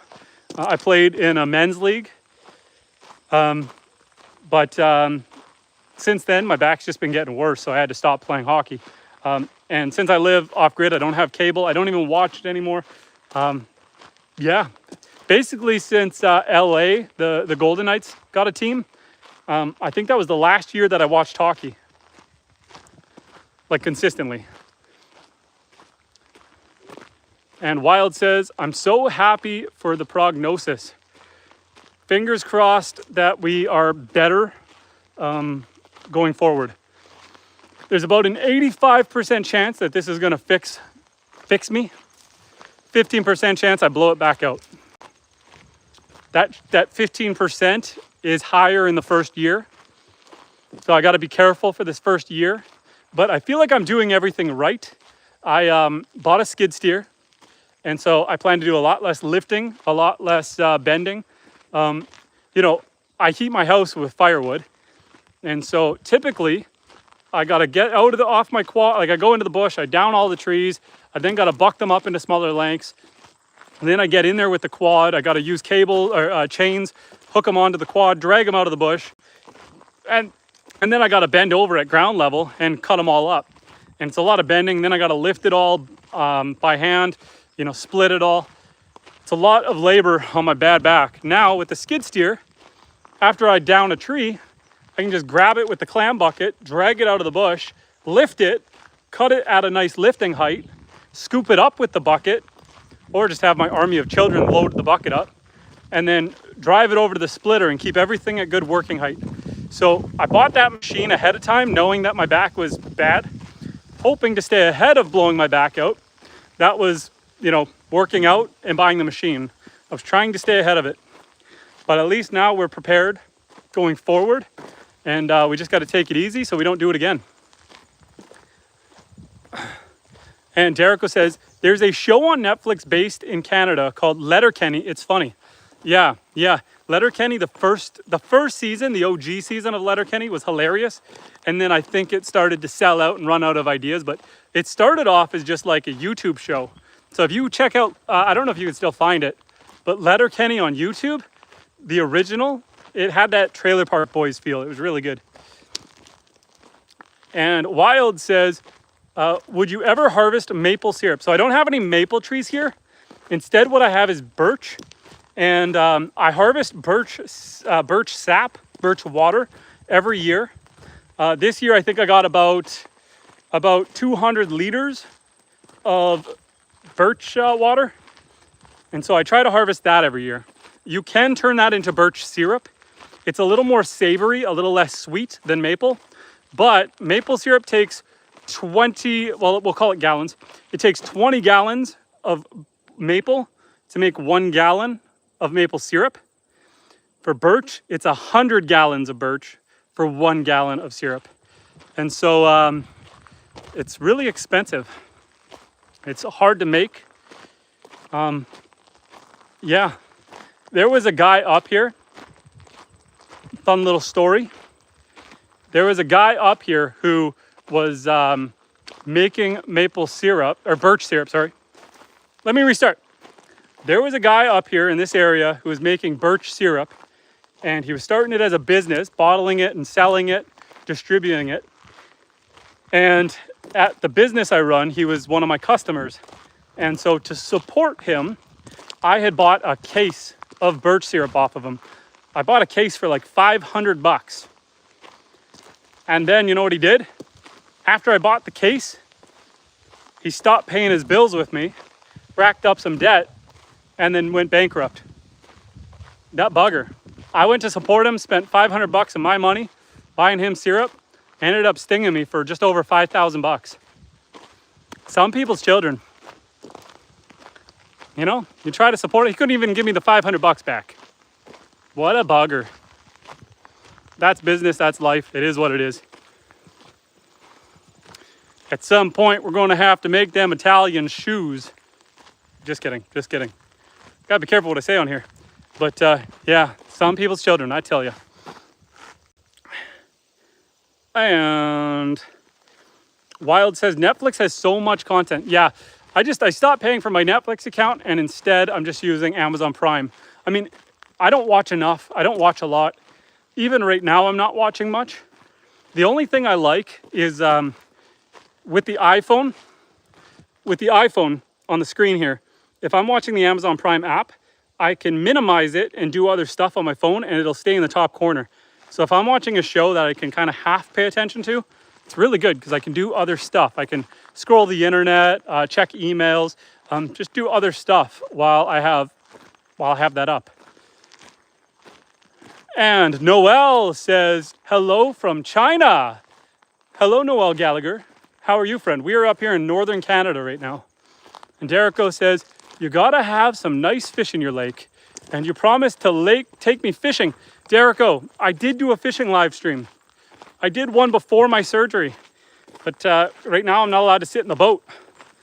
I'm not allowed to use a fishing rod. I'm not allowed to go fishing. I'm not allowed to drive the boat. I can't do anything fun right now. So maybe in the fall. I haven't pulled the boat out of the water yet. So maybe in another 5 weeks, once I'm no longer on very light duty. Probably just a bird. Something moved in the bush. Once I'm off of very light duty, then we can go fishing again. I just can't catch any big ones. Gonna have to cut the line if we catch a monster. And Matthew says, I do that with YouTube. I minimize the screen. When I try on YouTube, it doesn't stay open on my iPhone anyway. It used to a long time ago. And now when I minimize away, when I swipe away from YouTube, it doesn't stay on the screen, it disappears. Maybe there's a setting I gotta change. It used to stay on like years ago. And Michelle says, how are you doing? How are you going to keep up with the homestead chores with your back? My wife, 100% my wife. I can't do anything. I can't bend over to pick up eggs. I can't bend over to pet the goats. I can't work on fencing. I can't do anything for the next while. So I am 100% dependent on my wife. I know it might be hard to imagine that I can't do anything because we just went on a couple kilometer walk here. Walking, I'm allowed. I'm just not allowed to bend, twist, or lift. And even walking, like this is playing me out. Like, we're gonna have to lie down for a couple hours when we're done. So, I mean, you know, I put on a brave face, but it was spinal surgery. I'm still hurting. I'm just not hurting as bad. And Derico says, Mama is a hard worker. Michelle says, doesn't lying down hurt? No, lying down feels pretty good. I mean, lying down hurts a little bit where the incision is. So they cut about 3 inches into my back and then it's stapled. And yeah, it's tender. But like I was saying, before the surgery, I was kind of living at like a minimum 6 out of 10 on the pain scale. My back was always sore. It was always hurting. Some days a lot worse, never better. But since the surgery, the internal pain is gone. And I only had to take painkillers for the first 2 days. I haven't had to take any since. And I feel a lot better than I did. Obviously, most of the pain was on my right side because they had to cut through the muscles. And so all those muscles were tight and balled up. So that's where most of the pain was. And then a little bit where the staples are. Now the muscle pain, I feel it if I do accidentally twist. I'm not allowed to twist. But if I do move a little bit, I feel it pull. And then where the staples are is uncomfortable. Because I can feel the staples, you know, rubbing. Lily's chasing something. Probably a squirrel. But otherwise, I feel pretty good. Yeah, it was a squirrel. There's Lily. And I don't know if I can get this zoomed in. I gotta see it in a better spot. But Lily is really good at chasing squirrels. She did catch an unalive one the other day. Walking up to the house. And Derico says, do you put heat on your back? You know what? Nurses told me I should put some cold on my back, some ice packs. I haven't. I haven't felt like I needed to. I feel pretty good. And Wild says, what you gonna have for lunch, Justin? Derica says, squirrel meat, pretty good. Honestly, squirrel meat is good. There's not much on it, on the bone. They're better in the late fall when they fattened up a bit. But I've cooked me of my fair share of squirrels. No lie. What am I gonna have for lunch? I don't know. I'm dependent on my wife right now. When my wife gets home, whatever she decides she's cooking, I'm just gonna eat that. We had zucchini pasta for dinner yesterday. We've done zoodles, zucchini noodles in the past. This time around, it was just like sliced up zucchini mixed in with the pasta and some potato. It was good. Squirrel spaghetti. Squirrel spaghetti's good. I've had that before. My favorite way to do squirrel is once you clean it, cook it whole, open it up, put it on a frying pan, like do 2 or 3 of them, and fry it in the oven at like 500 degrees, make it nice and crispy, season it, and yeah, it's actually good. Not a lot of meat on a squirrel, but it's good. And Jericho says, is it a holiday there tomorrow there too in Canada? Yes. Tomorrow is a stat holiday. So it's a paid day off for people. Walking past the orchard. So yeah, tomorrow is a day off for people. Like I said though, I've got like 5 weeks. I mean, I'm not allowed to be in a vehicle for another 1 week. I don't know if I'll be back at work next week or if I got to take 1 more week. I'm supposed to not return to work for 6 weeks, but I think as long as I take it easy, I might go back to work after 3 weeks. We'll see. I'm feeling pretty good, and we're only 5 days in. So as long as I'm not doing any labor, I think it should be okay to go back. But we'll give it at least another week. And Matthew says, just do it. Justin, put cold on your back. Just try it. Come on. Listen to your doctors and nurses. And Jericho says, it probably is a good idea to ice to reduce swelling, especially after a lot of exercise like walking. You guys are probably right. You guys are probably right. There's some geese.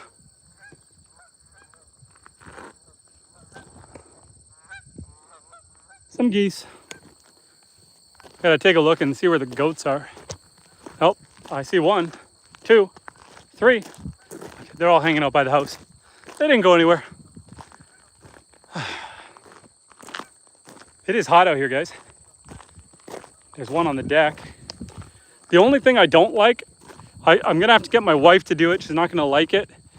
But I have some propane lines under the house that aren't pinned to the underside of the house. They're kind of just lying on the ground. And with the goats going under the house, I either need to get her to board up around the house to stop the goats from going under, or she's got to at least pin those lines up. Because if a goat gets snagged on a propane line and we have a propane leak, that is not a good situation.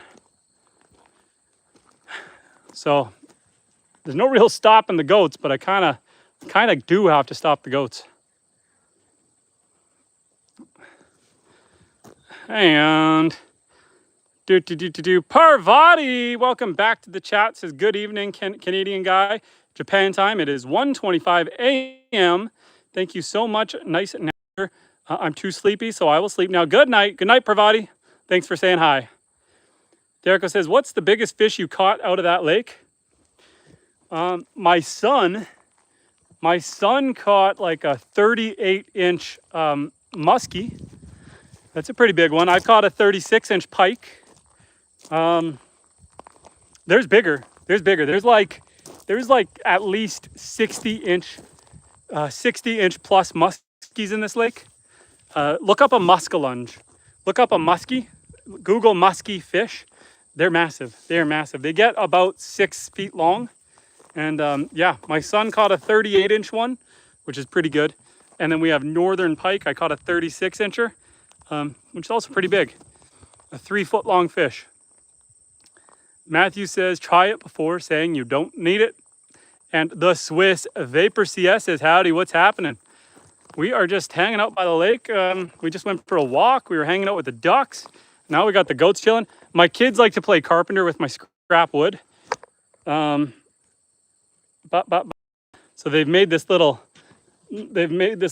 shelter. And the goats are just hanging out by all the extra wood I got lying around here. Everyone's just kind of chilling. It's a hot day, super hot day. So everyone is just kind of hanging out, chilling, having a good time. Isn't that right, Evie girl? And Matthew says in French, it's musquinonge.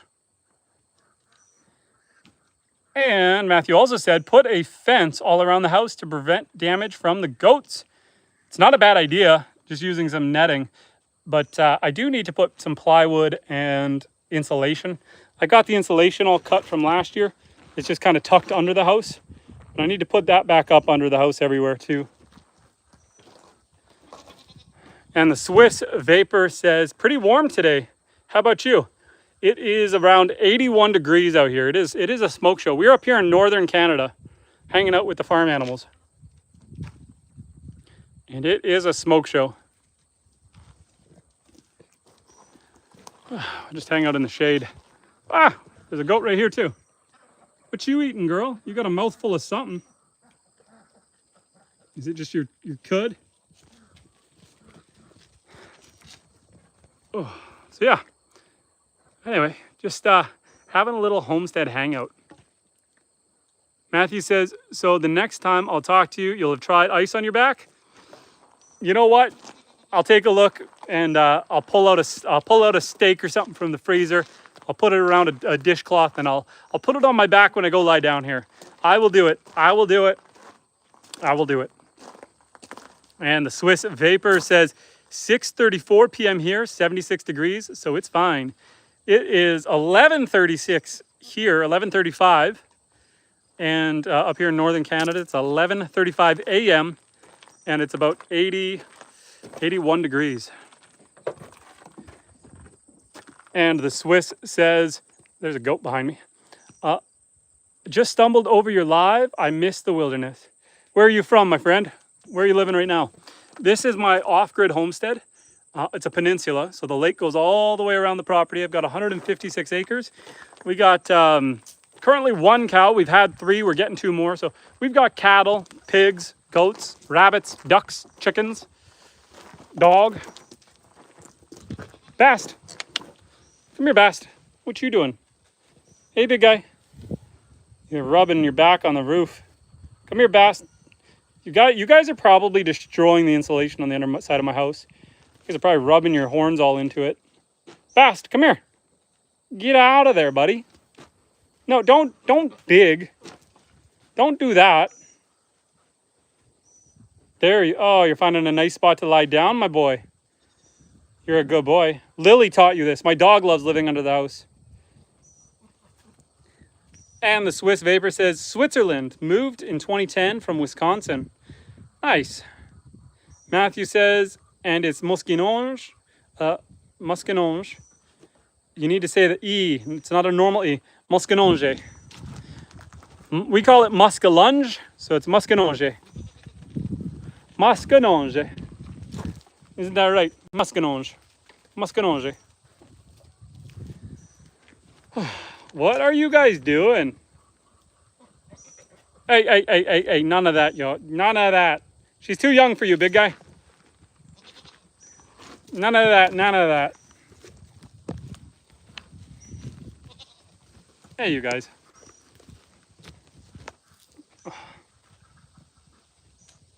Mazganushi. Mazganushi. That would be the Swiss way of saying it. And Derico says, make sure you check out Goliath on Amazon Prime. That's the one, David and Goliath. That's the one about David and Goliath, I believe, the Bible.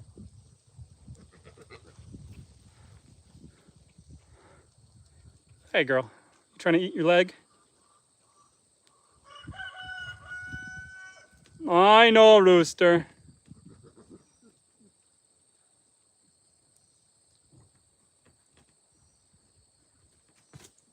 And Jericho says, no, it has Billy Bob Thornton. He's a lawyer. Goliath, okay.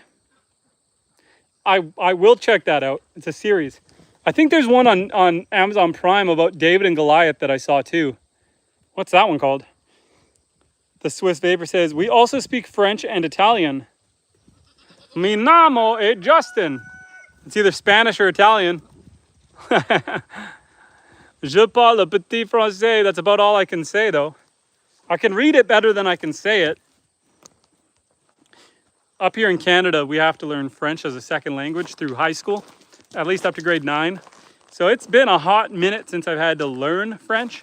I probably know more, I can't say it one hand, but sign language, deaf. I know more sign language than I do Francais. Here, I'll teach you guys a few words of sign language. We're gonna have a sign language class, boys. Let me teach you a few words in American Sign Language. Let's set the tripod up for a second. Whoop. We're gonna have a sign language class. Okay. Ready, boys? First, if you want to say boys, it's the brim of your hat. Boys. I have 5 boys. Boys. If you want to say again, or if you want to say, like words, this is water, this is speaking. You want to say, say it again, slower, boys. If I want to say my name, Justin. My name's Justin. Often people, when they're familiar with each other, they will make abbreviations or unique signs, kind of like signing your name in cursive. So instead of spelling out, my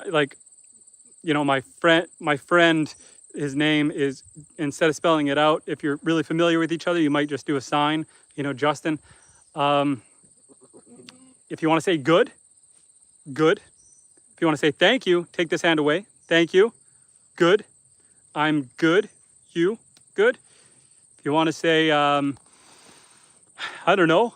If you want to say, how are you? How you? How you? How me? How you? Good. You good? How are you? Or how you feel?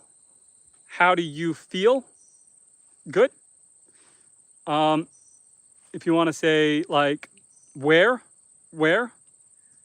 or what, more. If you're eating, you want more food. How about the Swiss says, I'm good, thank you. My French is not that good.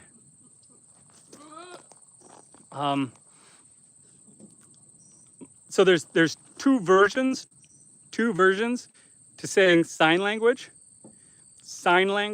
or sign language, hand talk. So sign language or hand talk. If you're really good at it, you could say like, I'm fluent. My hand talk is really good. I understand sign language very good. So you could say it like that, or you could say, I'm learning. I'm taking knowledge from a page, putting it in my brain. I'm learning sign language. Not good. This is no. Or you could just shake your head. Not good. No. Yes. You deaf? Me? No.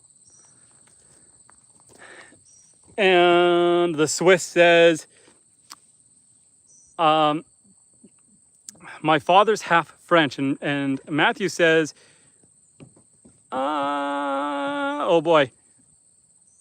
C'est pas grave au moins tu essaies de parler français. It is not good if you, it's not grave. Grave has me thrown off. It's not grave if you essay. Is essay right? If you write and speak French. It's not great if you write and speak French. Matthew, you're gonna have to English that one for me. I feel like I'm on the right train of thought, but I don't know the word grave. And the Swiss says, I don't speak much French, so I forget a lot. Just had vacation in France, hard to communicate, but it worked. If you're in the major cities, I've been to French and Italy and Spain and stuff. If you're in the main centers, so many tourists speak English and so many people speak English. When you get to the smaller cafes and stuff, I think they ignore you on purpose. But you can get by in most places, especially with pointing. What I like about sign language is a lot of the gestures just make sense.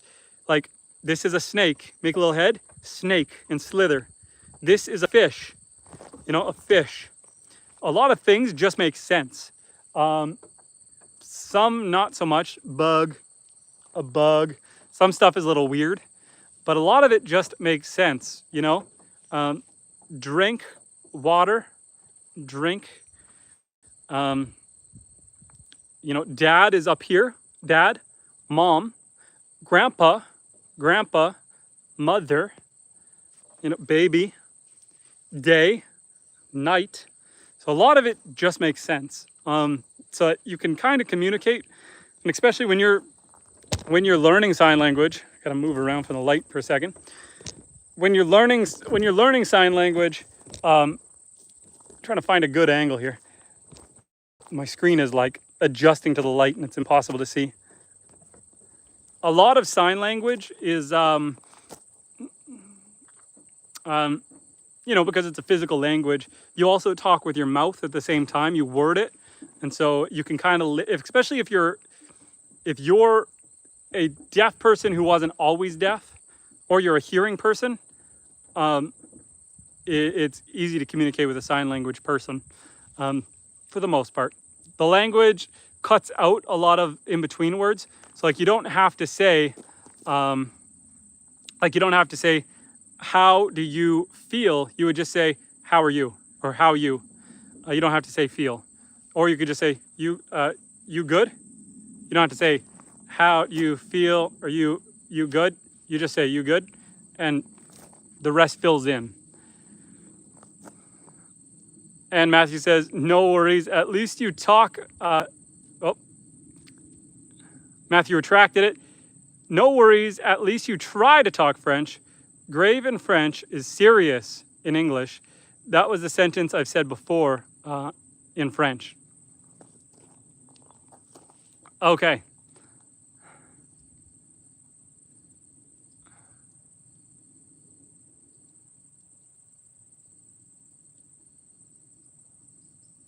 Okay, so it's not that serious, so at least you try to speak French. At least you try to speak French. Yeah, a lot of the times if you know some words, you can at least get by. But yeah. What we do is we homeschool. And so we try to, instead of trying to teach our kids a second language that we don't speak that well, like French, we're trying to teach them sign language, because sign language we know a fair amount of, and I find it's a very easy language to learn and teach. So that's what we teach our kids, is sign language. Some other words. The thing is just learning more nouns. It always takes a while to learn nouns, because you just got to learn things. But if you learn, take knowledge out of a page, put it in your brain. This is learn. This is person.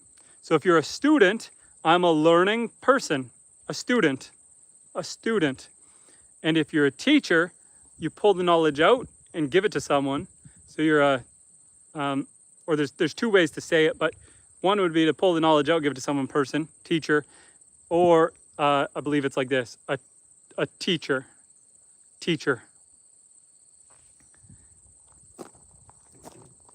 Weston, how you doing, buddy?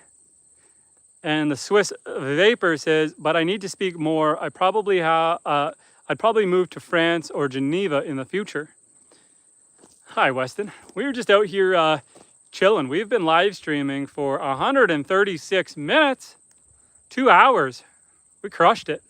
Right now I'm just goofing around, talking. Oh, that's good. Sorry, talking in ASL, in signing, and chatting with our French friends. Happy birthday, Weston. Happy birthday. I feel like I've told you happy birthday before. I can't show you my dog because I think she's under the house cooling off, but I can show you a goat. A goat. That's Faye. That's Faye. Faye's just chilling on the deck. The other goats are all in the shade. A couple of them are under the house with the dog. Everyone's just trying to stay cool on this hot day. It's 81 degrees. It is 81 degrees out here. It is a smoke show out on the lake. But yeah, we're just hanging out. hanging out, chitting and chatting, having a jolly good time. I'm good. How are you? Little ASL for you. We've had a busy live stream. Let's go. We'll go see the ducks one more time before we call it a day. My wife should be getting home soon for lunch, and yeah, we gotta rest again soon.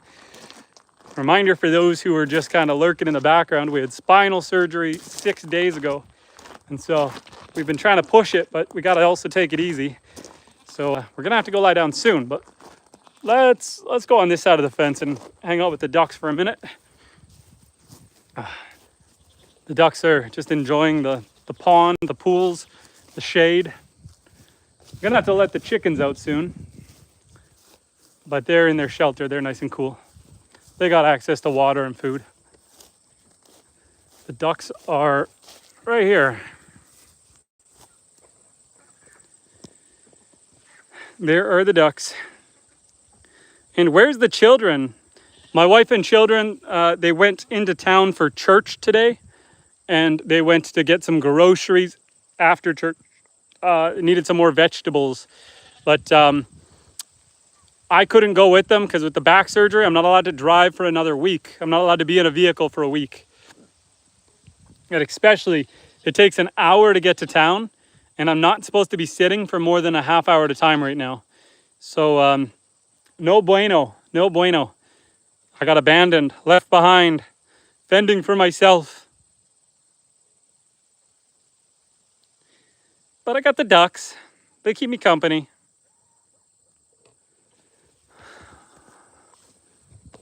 Oh. And of course I've got you guys. I just found a cloth. I can't pick it up. But I found a cloth in the grass. So I'll have to tell my wife it's here later so she can come pick it up. Trying to get this not to fall over. We're gonna get a good spot for the tripod in a second. The grass is not even over here. Bear with me, guys.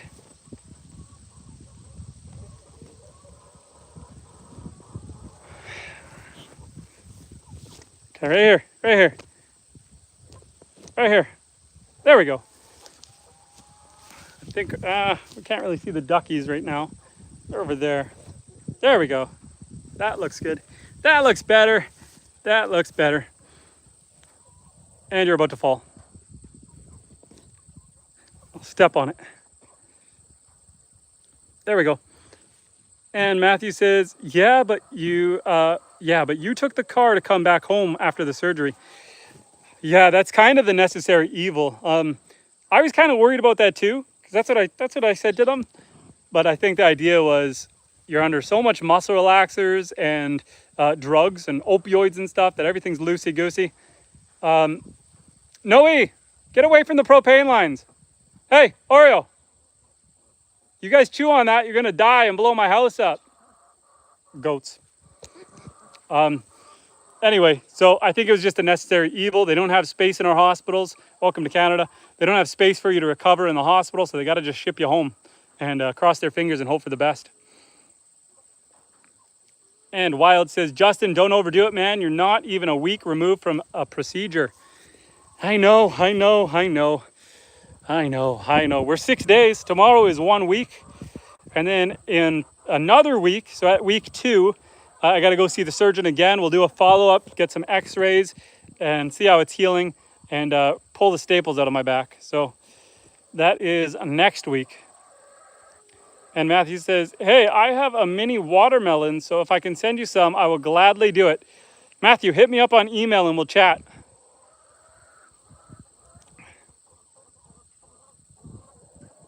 But yeah, got the ducks chilling behind me. Well, guys, we are coming up on noon. We're 144 minutes. Let's walk closer to the house. And if there's any last minute things you guys want to talk about, anyone who's been hiding in the background who wants to say something, now's your time. In about 3-4 minutes, we're going to end this stream. We're going to wrap it up. So now is your time to get any of your heartfelt questions out and I will be responding to everything that comes up in the next 3 minutes, and then we got to end the stream. Now is your chance. Ask away, ask away. We're gonna hang out over here by the goats in the shade. Make sure they don't eat my propane line. There's my rooster. He wants to get out. When my wife gets home, I'll get her to let the rooster out and all the hens. It's about time for them to come out. We leave them in for the first half of the day because that's when they're laying eggs.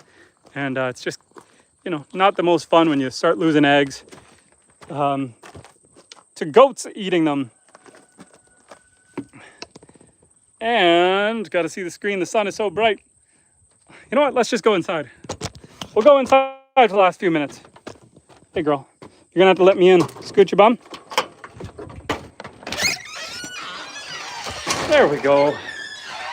We'll hang out in here for the last few minutes so I can see anything. And Lollipop says, goats will eat anything. Matthew says, do you know your email address in your memory? I believe it is askmywildlife@gmail.com. When you click off the channel and you go into my YouTube channel, it's in my description. I believe I set it up as askmywildlife@gmail.com.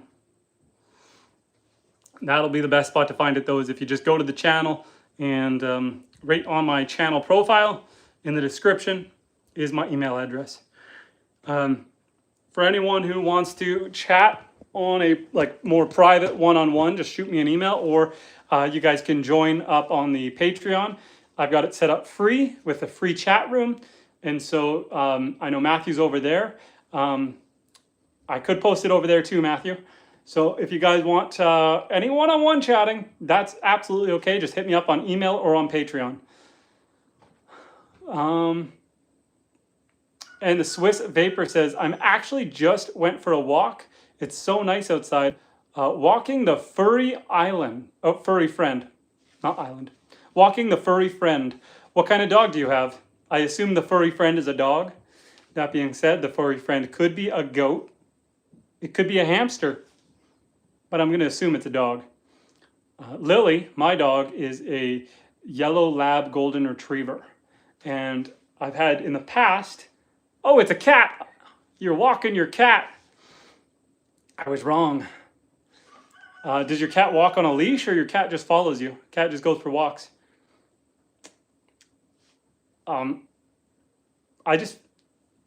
Good job domesticating your cat. Most people's cats like to wander. They don't like to follow with the owner. A lot of people, if they let their cat out, the cats will return. They're smart, but often once you let them out, it might take a day or two to get them back. Most people up here just do house cats. I am allergic to cats, so we don't have any cats around here. My eyes get itchy, my throat gets scratchy. If I'm around cats too often, I will catch asthma. So no cats for me. And the Swiss Vapor says, no leash in the woods. I bet you the cat is having the time of its life. It knows it's close to its owner, and it gets to go hunt butterflies and jump around on trees. That's a good life for a cat. Do a lot of people where you live have cats? Or is that like something you brought over from America? Is that a typical pet in Switzerland?